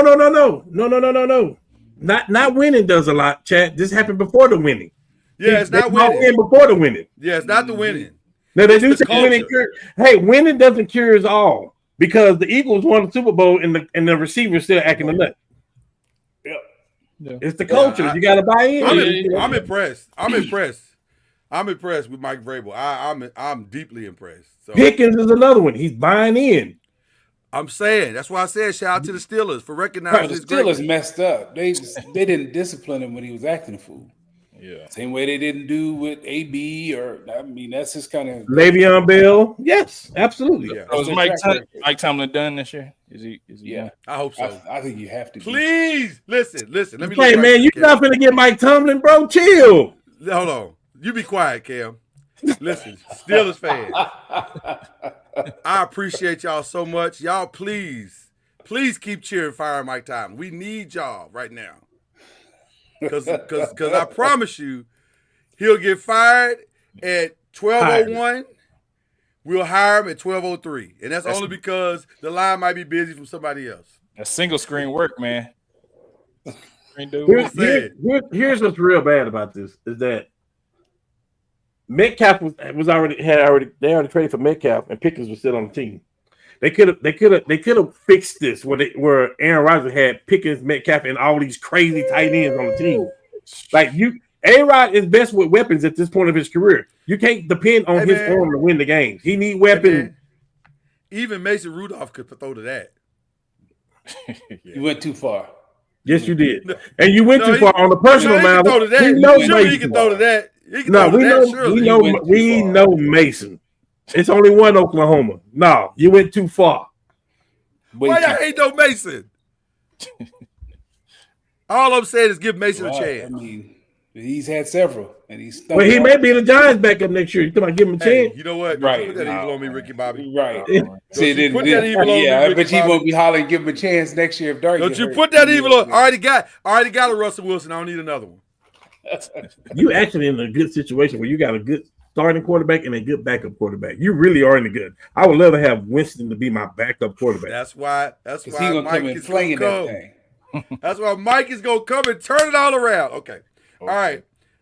Chad, who's your best worst surprise? Best was the Patriots. My worst was the Ravens. Having Burrow and losing that game. And also my surprise was Cincinnati. Okay. So I'm gonna give you mine because mine is similar to yours. But I know what Cam has been waiting for. So I'm gonna give him exactly what he's waiting for. Okay. Ravens. What the are y'all doing?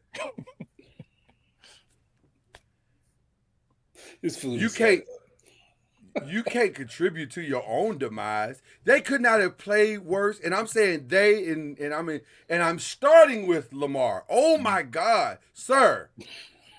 What are you doing? What are you doing? What are you doing? Music Cam's ears right now. I can't even protect you no more. You know what? I was listening to All the Smoke. Shout out to All the Smoke. And they were talking about John Morant and all the stupid stuff that he's been doing lately. And Steven Jackson said something, and I had to say, damn, that's me and Lamar right now. He said, hey, man, when you do the type of stupid stuff you're doing now, I can't protect you. Lamar, fam, what the are you doing? I'm very offended by that. You can be, but I don't care. Now, having said, shout out to All the Smoke, but you got Cam in your backyard. I've been telling you. You have been. But let me say this also.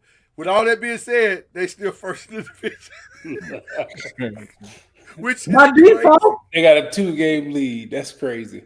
Which is crazy. 6-6. That they still have a chance to win the division, which is crazy. But just I don't understand why he won't just get back to just do it, bro. Just do what you do.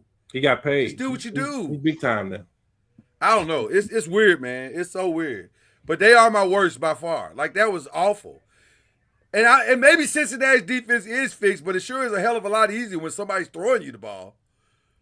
Or Jesus, fumbling man. it. Or fumbling the ball. Them fumble. And you know what? Lamar ain't just having fumbles. He's having awful fumbles. Like the worst kind of fumbles. You're on the 5-yard line and what are you doing? Yeah. Jesus, man. Okay, all right. That was God. Okay, all right. I'm sorry. I had to that was awful. So what you're saying is there's a possibility that the Chiefs, the Ravens, or the Bills may not make the playoffs. I think we might be. I'm gonna say. I think we might. Listen, the Bills got the win. Might catch them too. The Bills got the win, but would anybody argue that any of that looks good? He just found out that Keon Coleman was still on the team this past weekend. Keon's not a number one though. That's part of the problem. He's not. He's not. But I feel like they're not. They're using him as slants and stuff. Bro, use his side. You should be throwing the ball down the field and letting him go catch the ball, man. Like, well, with that being said, didn't they just bring in Brandon Cooks? Is that gonna make a difference? No, it's not. Brandon Cooks is 90. Yeah, it's not. He's old at this point. Why you gotta do that, bro? He is. In football years, he old. Yeah. Look at this. Look at this foolishness here. There's always one. But he ain't wrong though. He ain't wrong. He ain't wrong. Just when we thought we would see no more Patriots, here they are again. They back, brother. They back. They are back, brother. And they my surprise- and they have no choice but to get better. They're young and keep Yeah. Like My- their running back about to be gone too. Like that's gonna be Trayvon. That like Yeah. My surprise is the Jacksonville Jaguars. I didn't even know they were still relevant. Like, and then somehow they 8-4 and at the top of the division, and got Indy playing in their sights. They right there. be careful what you ask for though. Ooh, talk tough. I'm just saying. Talk reckless. I I'm not talking it. reckless. Y'all got to win in Jacksonville.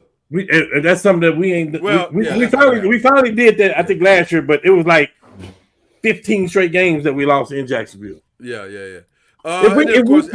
Hey Lord, if we can go back to play like we play, if we can figure this thing out and play like we play, I'm not scared of no team in the NFL. Yeah, I agree. And then of course we said the Patriots. We don't have to go any further on that because I think they're the best right now. Okay. You think they're the best? You think they like better than Denver too? I do.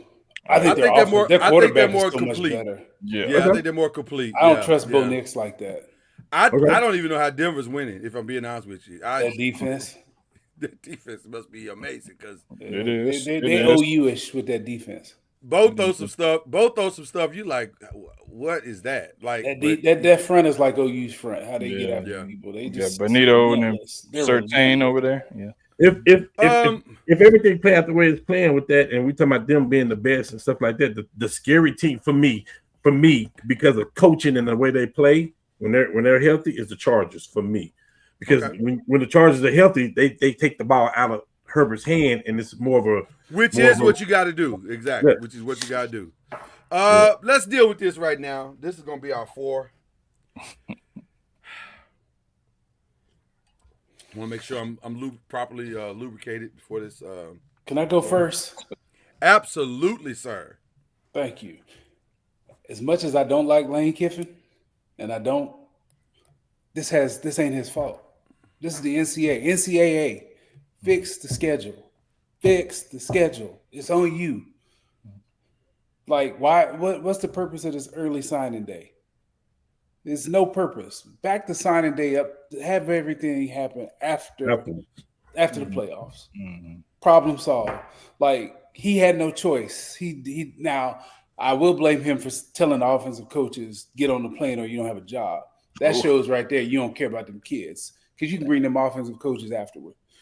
But NCAA, fix the calendar. All right, that's on you. That's on you. Just like you slept with NIL, you knew it was coming 15 years ago, and you kicked the can down the road. Now it's a problem. Fix it. Yeah. Boy, you preaching. Mm-hmm. Okay. I can't argue with that part for sure. Yeah. The NCAA definitely has their place to play in all of this. So I'll give you that. Who'd like to go next? Because I want to blame Layne. I want to blame him because I don't like it. Well, he has to blame, but we'll get to that in a minute. Yeah. He definitely has to blame. Who would like to go next? I would like to piggyback off that and go a little bit of a different route to tell you why Byron feels kind of the way he feels. Okay. Because when we had a chance to go to the playoffs, and we had a chance, we could have won that year, and we lost to Oklahoma State. And our coach was sitting on the bench while the game was still going on with his arms around Caleb Williams doing that nonsense, and then he hit the portal. He leaves for USC the next day, and then he hit the portal the next week. And Lord, we've talked about this. They need to fix the portal. Yeah. We can't allow kids to jump from school to school to school to school. Yes, we're making money off of them. Yes, they're gambling. Yes, all this is going on there. I get it. But this is taking like football out of football, though. It's getting ridiculous where you can play for 4 different teams. Like you can just go give them a chance to play, and if they want to hit the portal one time, let them hit the portal one time. That would change a lot of that stuff, and that would change the coaching too. That would change the coaches. So I can't blame Layne for what he did. I blame him for how he did it. I agree 200%. Yeah. Listen, it's Ole Miss. I get it. Yeah, cool. But we're talking about LSU. Like if you can go turn LSU around, you the big dog.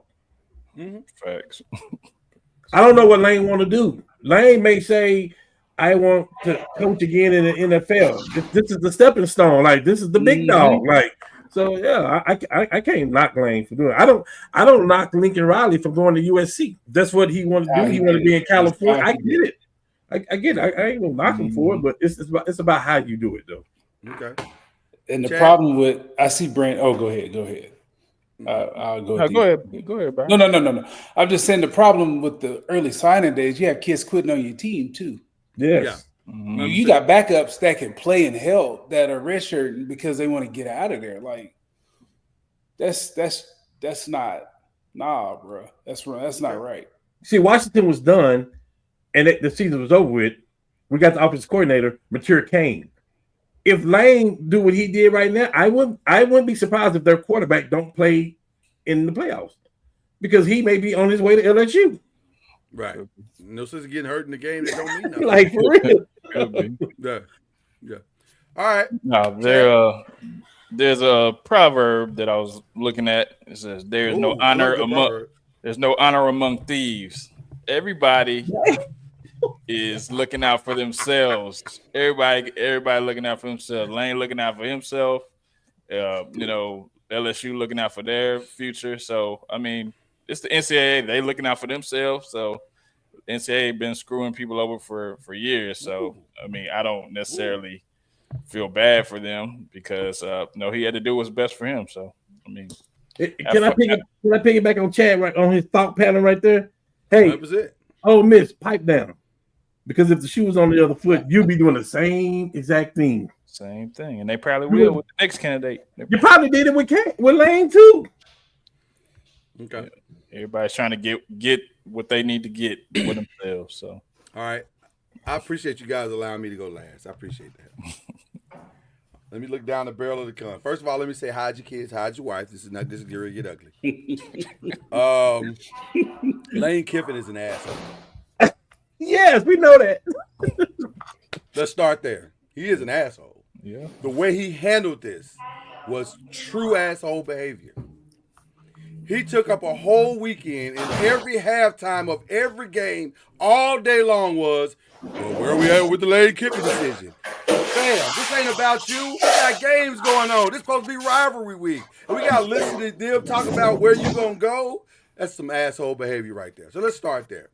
You didn't have to, you know what? You didn't have to do this out loud at all. At all. And you do it with your football team on the field, fam. You got a lot of nerve. And then, let's take it a step further. You got a lot of nerve saying, well, I still want to coach this team through the playoffs while I'm the head coach of this. Fam, you wild. You're a wild boy. You're a wild boy. You're a wild boy. Now, would anybody in their right mind turn down LSU and $100 million? Absolutely not. So it's not about that. It's about the way you do it. My mama used to tell to me, I don't know what your mama told y'all, but my mama said, be careful the bridge you burn, because you may have to cross that again. Layne got a habit of setting that mug on fire while he's still on it. Yep. Yeah. You're a wild boy, Layne Kiffin. You're a wild boy. And I'm sorry. You're an asshole. That's just all I have. That's how I feel about it. I don't understand why you feel like every time you leave somewhere, you don't just have to leave. You have to torch it. Tennessee, USC, really just Raiders. USC. Raiders. Everything you leave, you torch it down before you go. That's crazy, bro. I've never seen such a narcissist in all my life.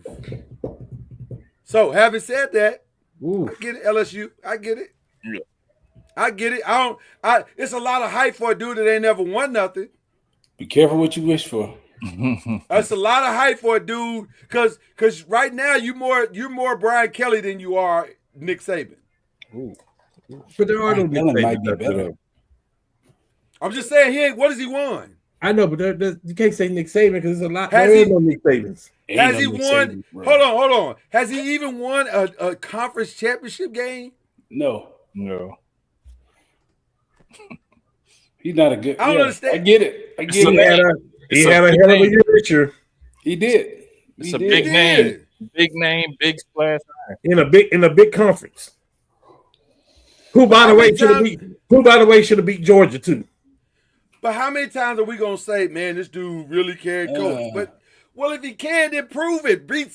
Win a title, win a conference championship. Hell, win a big game when you have to. It's a lot of hype for little results. Having said that, I get it. LSU, I get it. You might get some good recruits going there. You got to be careful. Well, the one thing about that state, especially New Orleans, you can't be going in there and talk to them coaches. That area, them coaches are like that. If they let me say that taking this, phoning it, or you screw over a kid, they will ban you from that entire city. That you have to recruit New Orleans. You got to be real. I don't know that he is. Well, nothing he's done so far has proven that. Right. That's part of. Yeah, he's not. He's a $3 bill for sure. Yeah. Oh, he's a $3 bill. But also, let me say this: they might be about to set the world on fire. Because when somebody hands you a $25 million check and tells you that you have a $25 million check until in perpetuity right now, and go get any players you want with this $25 million, you ought to do well. They listen. LSU is eliminating all the excuses. Is he going to go straight transfer portal like a lot of people to win now? 1,000%. He got to do both. He got to recruit from the state because Louisiana. He's got to do that. He's got to do that. But if you ain't in the portal, you're not winning. Period. Ask Dabo. Yeah. If you're not in the portal, you ain't winning. Ask Nick Saban, who's left college football. Yeah, you're not even in the conversation if you're not in the portal. But he's probably going to. Some people were saying he's going to take his quarterback from Ole Miss. I don't know that he has eligibility. Yeah, I was going to say, I was going to say that, but also I was going to say, I'm not 100% sure he's not going to get the quarterback in California. That kid's a freshman. Yeah, is he that good, though? He's pretty good. He's pretty good. I don't know. I'm asking. Yeah, he's pretty good. He's pretty good. He's raw, but he's good. He's pretty good. And I can see him he's going to snatch somebody's quarterback off their roster. That's going to happen. But we saw what Vanderbilt did. Right. So I'm just saying the excuses are gone. Yeah. And it's championship. You got 2 years. You got 2 years. Yeah. I can see him going to get him. So, but let's not. Come on. No, he doesn't. Chambliss is done. Yeah. Everything that you guys said about the portal and the NIL, that's 1,000% correct. What about the other quarterback though? He was hurt and the other quarterback came in and played good at Ole Miss. Chambliss is the one that came in. He wasn't the starter. But the problem is, I'm saying the other one they had. I don't know if that guy's any good. Their offense was kind of sputtering until Chambliss came in. But the problem is that played way better than the other guy. But that's not the problem. The problem is he has to win now. Oh, absolutely. Right now. If I give you a $25 million check, I'm not expecting you to develop a quarterback. I think he is though. I think this is what Texas Tech just did. I think he is.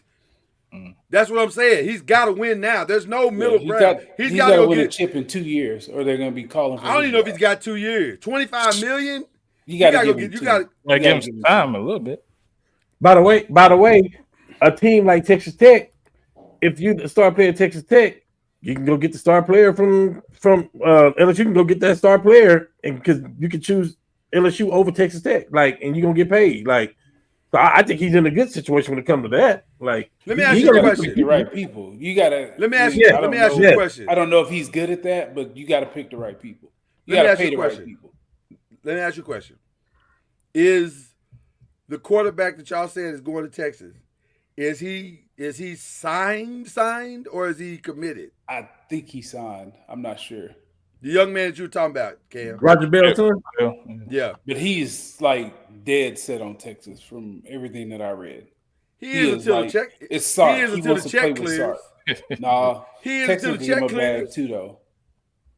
He's a Texas. Texas got plenty of money. Texas got plenty of money. More than just about anybody, actually. Yeah, Texas got plenty of money. Money ain't the issue for Texas. I agree. No. I'm just asking questions. I don't know. Because to Cam's point, the odd man out could end up in LSU. That was my point. Because if he is that good, and Arch hears the footsteps, Where do Arch live? Oh, he's from Louisiana. That New Orleans. Show is a lot easier for his parents to get to that game than it is to the one they're going to now. yeah.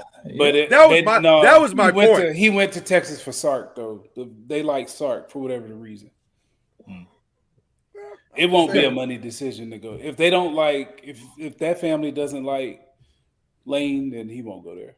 I personally don't like Layne. I personally don't like Layne. Yeah, I don't know, but so I wouldn't go. I wouldn't go, but the man got a $25 million checkbook that he got to use. Gotta sign somebody. Yeah, because you got to win right there. You need to be in the SEC championship next year.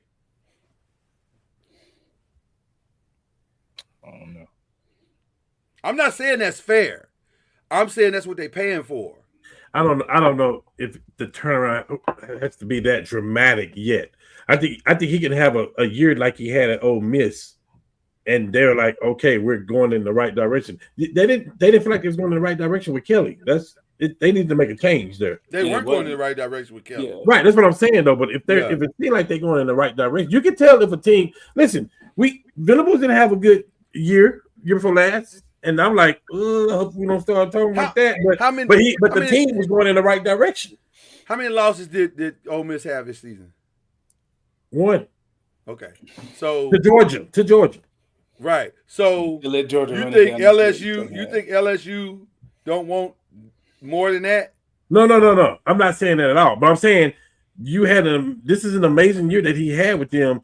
That one loss to Georgia could be equivalent to having 3 losses at LSU though. In his first year. I'm talking about the delusion of the LSU fan who feels entitled to the championship game. I'm not talking about the fan. I'm talking about LSU as LSU. When we talk about the fans, yeah, they're gonna want right. But even the alumni's delusion well, too. You saw like 8-4. You saw that government. 8-4. They're 8-4. Then they'll jump up and have a great year. They catch Burrow. They catch fire. They right. That's what I'm saying. 8-4. 10-2. But I think they gave him a $25 million check to go find Burrow. Yeah, for sure. They want Burrow next year to be sitting there. I agree. Listen, I agree. I think it's delusional to think that he could turn it around that fast. But that will be the expectation. Burrow is like a once in a lifetime thing when you talk about the landscape of college football. He was on Ohio State roster, like and couldn't beat out anybody. Y'all are forgetting that the governor of the state got involved with this hire. They are delusional in LSU. Yeah. They fired a dude. They fired a dude that brought in 3 different national championships in 3 different sports as their AD. They fired him because he couldn't get that football right. And by the way, he couldn't get the football right. I agree because they're playing 3 dudes right now at least $17 million. They're paying 3 different guys money right now that they fired. So I understand, but that's how delusional they are, that they were willing to pay these 3 guys $17 million, at least 7. I think Orgeron is making 17. I think Brian got left with 54. And then your boy before him, the guy in the middle of those 2, I forget who it was, but I think he's making like 35 or 40. They're paying all those dudes right now. And still handed Layne a $100 million check. They want to win right now. He claims he didn't know the details of his contract. Oh, he's full of. You know what? Because he's an asshole. That's why. That's what assholes do. They lie. Bruh, like you, we don't believe you. You need more people. At all. Nobody believed that you didn't know what that contract was, fool. Stop it, man. All right. We only got a few minutes left. Final 5 answers. Here we go. NBA Cup is this weekend. Starts this weekend. Who's playing? I don't even remember who's. I know the Lakers are playing somebody, and the Spurs are playing the Lakers. This is kind of what they do, ain't it?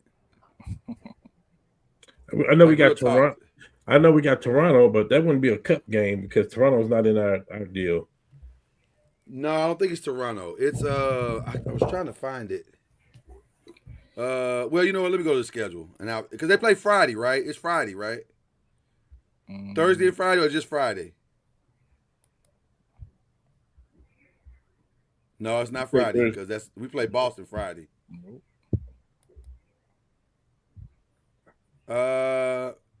Maybe it's Thursday. Maybe it is Toronto. No, it's not Toronto. It's coming up, so maybe one of those.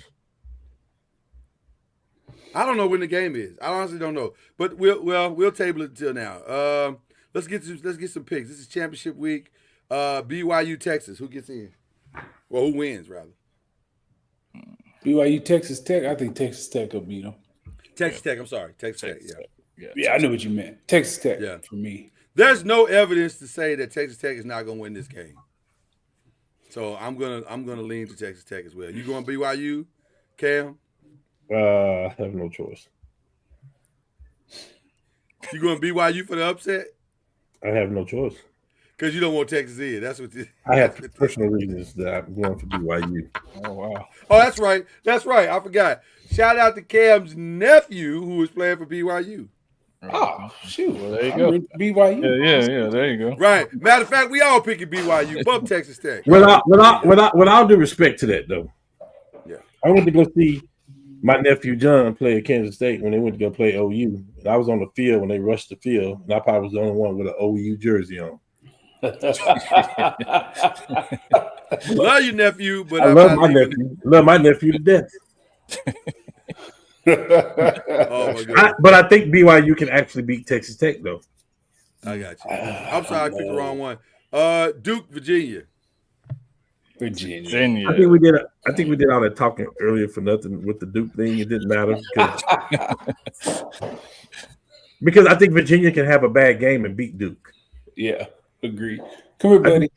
I think they can How many Virginia games have y'all seen this season? I'm just curious. No. I saw the Florida State game. No. I've seen every single Virginia game. No. I'm telling you. Well, if you've seen it, I mean, you've seen every Duke game too. Then if that's the case. I've seen every Duke game. I'm telling you, it is not out of the realm of possibility. Virginia should win, but it is not out of the realm of possibility that Duke wins this game. It's college football. It's always going to be a possibility. Yeah. So there you go. Georgia, Alabama. Georgia.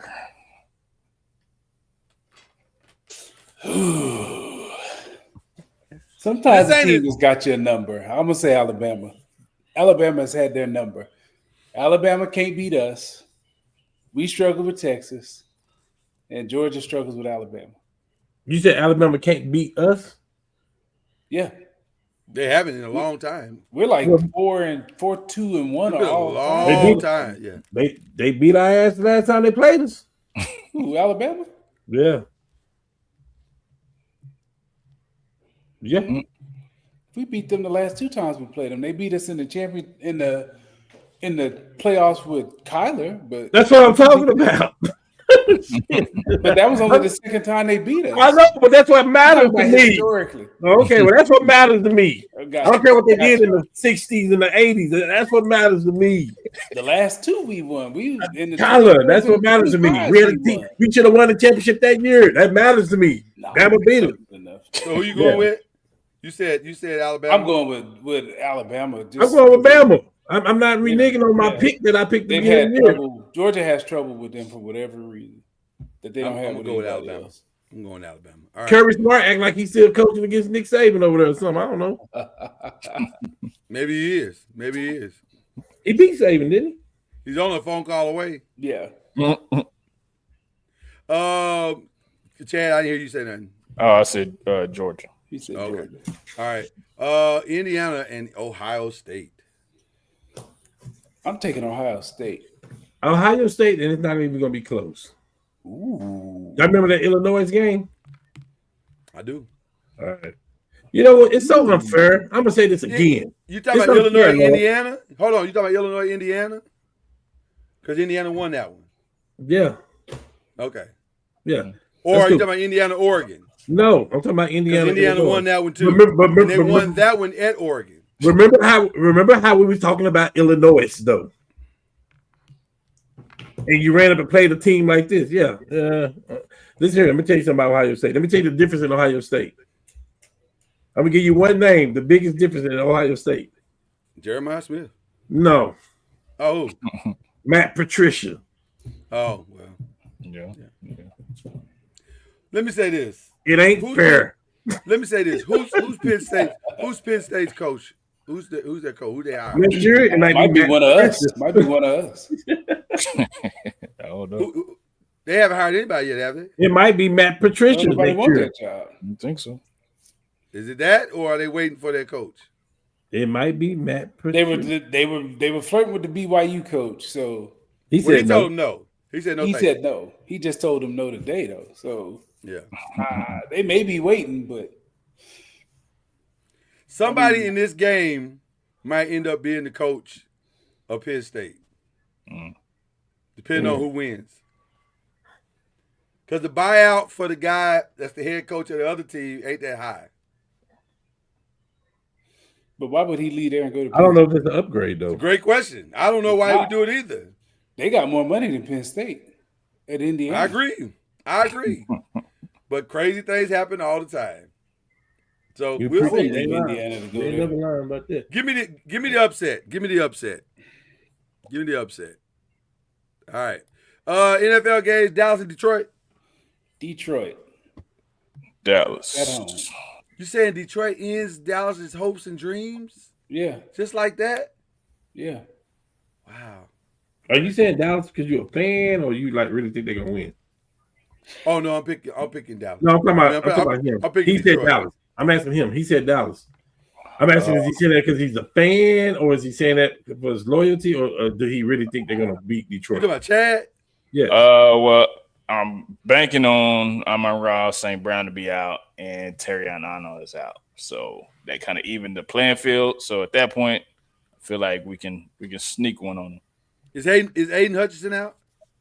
Nah, he No, gonna be is there. not. Oh, He gonna be there. well. But he well gonna then- catch, Is a real fast running back out? catch that double Is, team. is Montgomery or Gibbs out? Hey, I'm still starting him in my fantasy. So hey, that's Give me Detroit then, because that's a lot to overcome. yeah. Indian Jacksonville I at got- I got- Duval. I got Dallas. Because Dallas played good on the road. Like like that delivers. Do they? Like, yeah, they do. Yeah. You look at the past years, they do. Yeah. And big Unless games, like in Unless big it's week games, 16 with It- playoffs on the line. in They're big better at games, home. They're better in at big home. games, like you have to go to Seattle when they got a few losses. Yeah, Dallas deliver. Yeah, Dak is playing like an MVP caliber this year. Yeah, I Listen, got Dak Dallas. is playing great. Dak is playing great. I got Dallas. Although Chad don't want him, but And their defense- I kept to what I said. I ain't say nothing bad about Dak this year. I kept to what I said. that don't mean that's not what's in your heart. I'm good. That's That true. don't mean that's not what's in your heart. Now, ain't that the truth? I'm What's good, in your man. heart? What's in your heart? Dak is a fine human being, a fine football You know player. what? He's no Nico. He's He's a fine human being. Indianapolis and Jacksonville. I'm gonna go Colts. It's in Jacksonville. I'm gonna take Jacksonville. I'm gonna go Indy. If it was in Indy, I would switch. Cam, you said y'all gonna figure this out. I said we got to figure this out. Yes, That's not And I what you think we said. are. You said Yes, we are gonna will yes. figure this out. Yes. I believe you. We're going in. We're going in. I don't know. It's I going to think Ravens. end in a tie. No, it's gonna be the Ravens because that quarterback is the anchor on that franchise, and he looks miserable. So he's gonna make everybody in that building miserable. Was he blaming the receivers after the game? I don't understand why though, because they weren't throwing the ball into the ground. He was. He's That's what talking I'm about saying. route. He's He's gonna make talking everybody route. miserable. Yeah, that's what I'm saying. It's never But- gonna be him. Every game, there's a receiver going this way, and the ball went that way. Like he's talking routes and stuff like that, which is why he trusts tight ends more than he do the receivers. Hold on one second, and I understand what you're saying, but I just want to see something real quick. I just out of curiosity in that game, because you said he's talking routes. Okay, I just want to make sure I'm remembering the game properly. I don't ever want to slander somebody because I didn't remember the game properly. He went 10 of 21. They ran that many bad routes. They ran 11 bad routes. No, but when you get behind and you start forcing the ball, you get kind of one dimensional. Those numbers can inflate when you're behind like that. I'm gonna say Ravens, but I'm not confident. I'm gonna say Steelers because I think the Steelers defense is gonna show up. That's why I said I'm not confident. Because if Lamar throws 3 interceptions and has 3 fumbles again, Steelers win. I don't even think he has to do that. I just think that J.J. Watt can come close to winning a game himself. He can change the landscape inside the game. Yeah, TJ. Yeah. Let's go Bears Packers.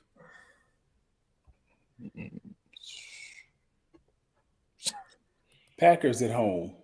Surely. Crowd noise, cold, pass rush. Packers. I know that the Bears will muck the game up enough. Packers. Let me say this. If it's one person that knows the Packers, it's Ben Johnson. Yes. But who you picking, though?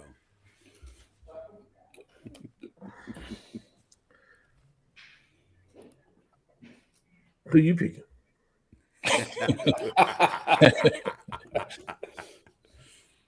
I just think the Packers defense is balling, man. They balling. So I'm gonna go Packers. I'm gonna go Bears for one reason and one reason only. Okay. Is I think that Ben Johnson can figure out how to overcome that pass rush. I think he can call the right plays. I think he can run enough screens. I think he can run enough check downs that will say, okay, we can't bring 5. We can't bring this linebacker on the corner. I think he can be because he's seen this Packer defense the last whatever years. You know, I understand they didn't have Parson last year. I understand that, but he's seen the landscape of the Packers defense. So that's just a big difference. He ain't seen it with Micah. That's what I just said. I know it's not Michael Parsons. I get that, but I think he can figure them out. I mean, Michael Parsons does make that much difference, yes. But Detroit have handled Green Bay too in these recent years.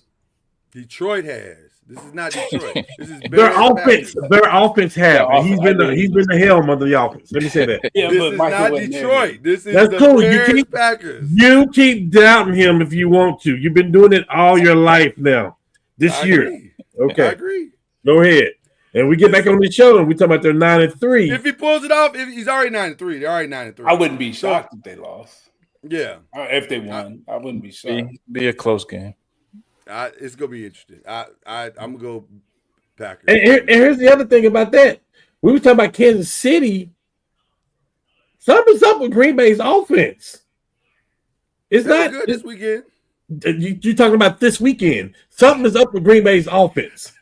Yeah. But the quarterback played well against the Giants too, though, and they were getting after him. So something is up with Green Bay's offense. There's no reason why they shouldn't be one of the highest rated tight end is out.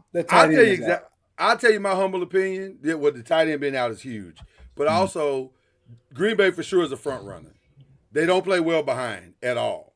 If he got to go win the game for you, he ain't proven he can do that yet. But if he gets ahead of you, he gonna light you up. So that'll be interesting. Which is the opposite of the Bears. It's the opposite of the Bears. Yeah, they actually play well. They play better from behind. And with that being said, your ass better not get behind against Michael Parsons. I agree. Because that's when he started feasting. That's when he started feasting. Mm-hmm. You don't want them problems. Yeah. You know about that, Dr. Chad. Never mind. I'm sorry. Hey. He does not anymore. Not anymore. He doesn't know. Yeah. Eagles Chargers. Chargers. I feel like I'm just going against the grain with everybody today picks. I'm gonna say Eagles. They're gonna get right on this game because your boy's gonna be hurt. He's not 100%. Who's now if Omarion comes back, if Omarion comes back, I'm gonna pick different. Oh, well, yeah. Herbert's out. But I don't know if Omarion's coming back that fast. I'm changing it to Eagles. All right. We got a little bit of college, a couple of games in college basketball. That Duke Florida went down to the wire. Who won that game? Duke pulled it out. Duke pulled it out. They pulled it out. And now UNC and UK is playing right now in a tight one. Iowa and Michigan State should be interesting tomorrow. And then Louisville and Arkansas cap off tomorrow night. So some really good games in college basketball this week. Before we get out of here, I have completed the Diddy docuseries. I've completed it. How many episodes is it? 4 episodes. Okay. I'll just say this. It's a wild boy. Wow, dude, man. The last episode is the episode about the case. The one that just specifically deals with the thoughts around the case. If you don't want to see all the stuff that most of us already know anyway, about the history of Bad Boy, who shot Tupac, all that stuff, if you don't really care to see that part, you can skip the first 3 episodes. But the last episode is interesting. Very, very interesting. So I'll leave you all with that. Okay. Any questions about anything else? All right. Unshout outs. Mine is I have only one unshout out this week. Layne Kiffin, you are an asshole, brother. Jesus. You ain't got to be like this. You're an asshole. I got one. All right. After 2 years of moving to the SEC, I thought the Big 12 officials were bad. SEC officials, what are y'all doing? This is terrible. Yeah. Terrible. The officiating is god awful. What are we doing? Like, hire them full time, get new ones, get their eyes checked, do something. But I mean, it's every SEC game I watch. The officiating is terrible. Oh, I have one more. I'm sorry, one more. I'm sorry. Not to interrupt, but I'm just sorry. Young Hoku. What the was that? I've never seen that. Yeah, that was crazy. That's your only job. You get one job. What are you doing all week? Quit smoking that weed. Get off that weed, bro. That brother kicked to the ground like he was on a kickball field. Boy, it gave you a divot. Jesus. Okay. All right. I had to get that out. All right. Anybody else got an unshout out? Yeah, I'm unshouting out Jerry Jeudy, man. You can't be dropping passes and then trying to berate your quarterback on the sideline, bro. Fam, you got to calm down. That's a great call. You berated that man like you were Jamar Chase. You're not even Chevy Chase. Calm all the way down, Jerry Jeudy. Terrible. All the way. Bring it all the way down. Terrible. By the way, 2 weeks in a row, didn't play bad. Didn't play phenomenal, but didn't play bad. He's just on a bad team. I hate that for him. Yes, but no weapons at all. Yeah, you're on a bad team. The more you watch the Browns play, by the way, this is the most I've watched the Browns play in the history of my life. I've never watched this many Browns. Shame on you then, because they had Baker Mayfield. Shame on you. You're right. Because I missed the Baker days. No, I watched a lot of Baker games. I take that back. I did watch a lot more Baker games. I did. I'm here to correct you. That's all. I did. You're right. You're right. My mentors. I'm here to help you. I appreciate that. I did watch it. And by the way, Baker Mayfield is balling. Oh my God, he's balling. Okay, all right. But they're an awful team. They're awful team. Yes. Jesus, they're awful. Yeah. They're awful. Oh, but I do have a shout out though. Can I start with the shout outs?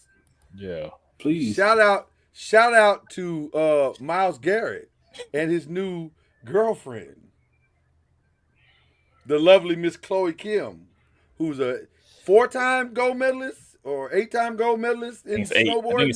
I think it's 8. 8-time gold medalist in snowboarding. I saw him kiss her before the game last week, and I said, "Oh, he got my little Asian honey." Okay. I didn't know that's who it was, though. I was like, "Oh, but she looked familiar." You know, you see somebody like, I've seen her somewhere before. It was the Winter Olympics is where I saw her. Great. So shout out to Myles Garrett out here doing. See, that's how you use your money right there. That's how you're supposed to use your money. Put yourself in situations where you can upgrade or grade, period. He didn't even have an upgrade. He just graded, period. So shout out to Myles Garrett. You the man. Who's winning more? Myles Garrett, Donovan Mitchell, DK Metcalf, or Klay Thompson? Man, Cameron Alexander. Oh, I see what you did there. We know. Hold on, don't do that. We know we winning. We've been winning. Yeah, I'm talking about these young boys. Out of these young boys. Oh, my bad. Yeah, out of these young boys. Well, no, I Don't do that. think Donovan might got it. I'm doing all right. It's working out for him. Got to put a Bam at a bio in that list too. Bam could be winning more than, but they all winning though. Like Right, but Bam, see, when they have an offspring, oh my God, listen, Bam has won that. the day that she delivers her first child, there'll be a college scholarship from South Carolina. And it Whatever don't even it matter, is. men or women. Football, yeah. That kid will have a scholarship wait for him immediately. Baby gonna come out 6'8" already. Jesus, the kid's gonna be incredible. I don't know. I see why Clay don't have no legs on his jump shot sometimes. So Y'all might want to tune in tomorrow because we're gonna start shut some of this Clay disrespect down tomorrow morning. That's some bull. Some of these young boys need to get it together. You don't have the. First of all, don't talk to me. If I'm Clay, don't talk to me. yeah. And that includes you, John Moran. Don't talk to me. Not from the bench. Is he not one of the 5 greatest shooters we ever seen? Don't talk to me, John Moran. Talk to me when you make it out of the second round. Then you come holler at me. But Morant not to talk. Lying. He is a better shooter than Clay. No, he's not. Oh, I see what you did there. Well, no, he's not though, because he never shot it. He just showed it. You know what's ironic? He did the same thing with that gun as he does with his game. He just flashed it. Say. Oh man. He just flashed it. That's all he's done his entire career. Just flashed his game. That's all he do. Oh man. Oh. Y'all's out of control, brother. Listen, you people need to put some respect on Clay Lane. Real talk. Real talk. Yeah. Because they're the Splash Brothers. It's not Steph and the brother. They are the Splash Brothers. Like, it's a reason why they got that name. Steph was able to do a lot because you couldn't come out of the corner on Clay too. Facts. Yeah, man. The same way you say Jordan can't win without Pippen. The same way you say Kobe didn't win without Shaq, or Shaq didn't win without Kobe. The same way you say Paul Pierce had to have Kevin Garnett and those guys. Same thing. Matter of fact, maybe more so. Mm-hmm. Okay. Just calm down, young boys. Calm down. And I don't even know the name of the kid that tried to disrespect him in Miami. He's a two-way. He's a two-way player. It don't matter. Karan Butler G-checked him, though, made him go apologize. Yeah, he Yes, he did. I love that. Hey, man, I like that. Yes. Oh, I like that. On the court. So shout out. So Karan Butler, you get a shout out too. Karan get a shout out. Facts. Absolutely. Facts. We need more of that. Check these young these YNs talking crazy. Sit your little behind down. You barely got a 2-point average. Sit down. Terrible. Be humble, in the words of Kendrick Lamar. Be humble. Terrible. Okay, I'm sorry. I had to get that out. You make me sick. All right. Shout out. Any other shout outs? Yeah, man. Shout out me and Cam. This is our season, man. That's right. It's our season, man. What's happening with y'all? It's our season, man. Season for what? What y'all We talking get about? older. Yeah. Is that this weekend? This month. Well, I know it's this month, but I'm saying that wasn't this weekend, is it? Nah. I'm 15. You're a little premature, aren't you? No. You're right. Hey, listen, I live with a lady that has already started her birthday celebration already, so Yeah. I understand. Yeah. No. 15th We got and 17th. Byron, we got two birthday celebrations happening here. So Yeah. Damn, y'all back to back too. Facts. That's crazy. Okay, all right. Plus, I also, Byron, that was a lot of that was for you, because you didn't know and you need to get your presents together. Yeah. Just say it, or at least a shout out, whatever that's gonna be, Fair. Yeah. Shout out to HBO too, by the way, who starts the next Hard Knocks tonight. Yeah. Facts. That ought to be pretty good. Who's the mystery man in WWE, by the way? Who's the mystery man? Any theories? Austin Theory. I've heard that, but I don't believe it. That's too easy. Ain't no pop in that. I like the theory it was gonna be Montez Ford. That would be dope. Oh my God. That would be dope. Because you ain't seen him in a minute. That would be dope. They need to rebrand it anyway. Facts. That's over with. They need to go and break them up. Facts. Okay. All right. Cam, who you shouting out? Other than nephew. We got to shout out nephew, right? Yeah, got to shout out nephew. Listen, BYU, let's go. You know what I mean? Let's go. Nord asked me, you're getting your money together and you finna go travel. Excuse me, with all due respect. Oh, where you playing at?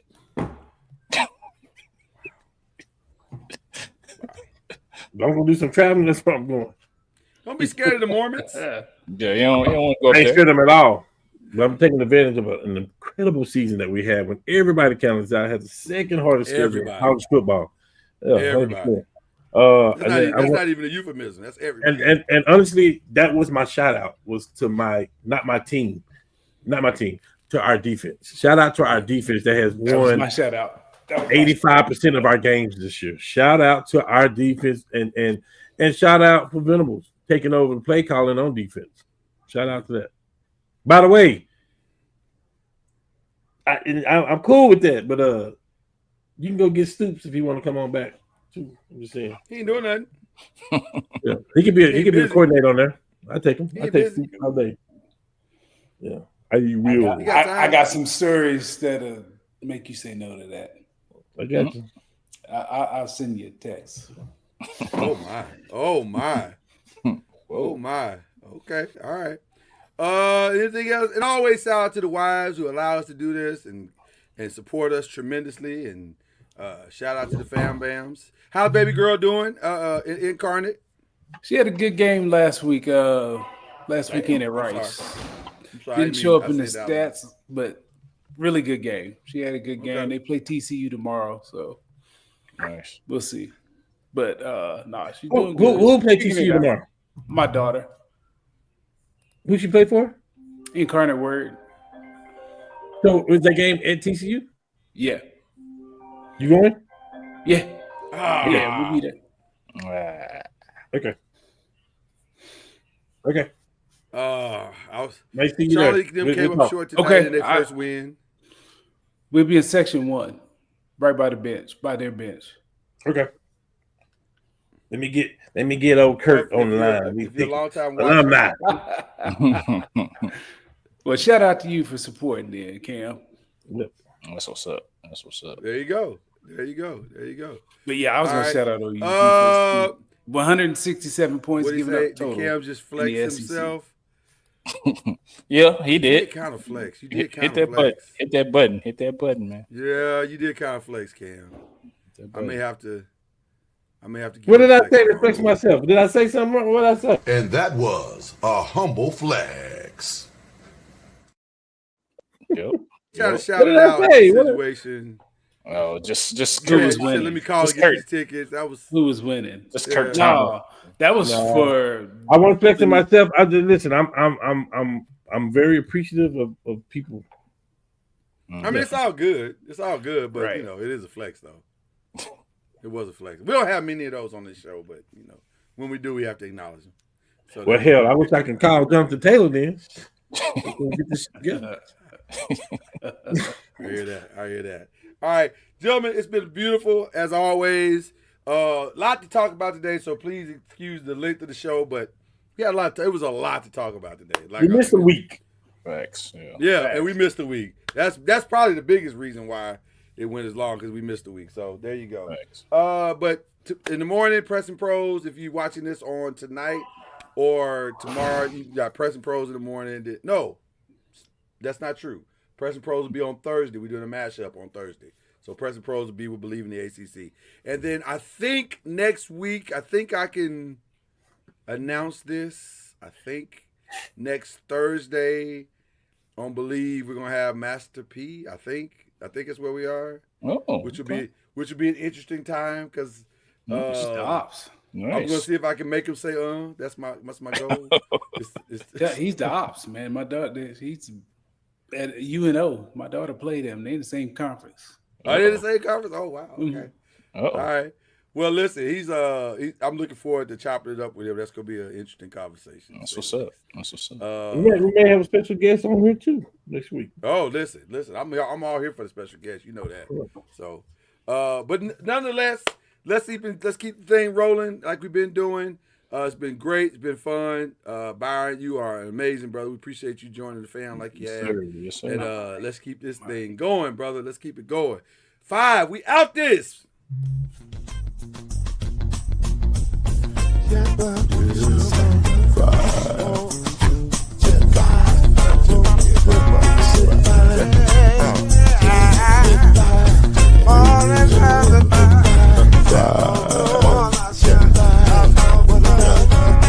Five will get you 10 when you're plugging in with the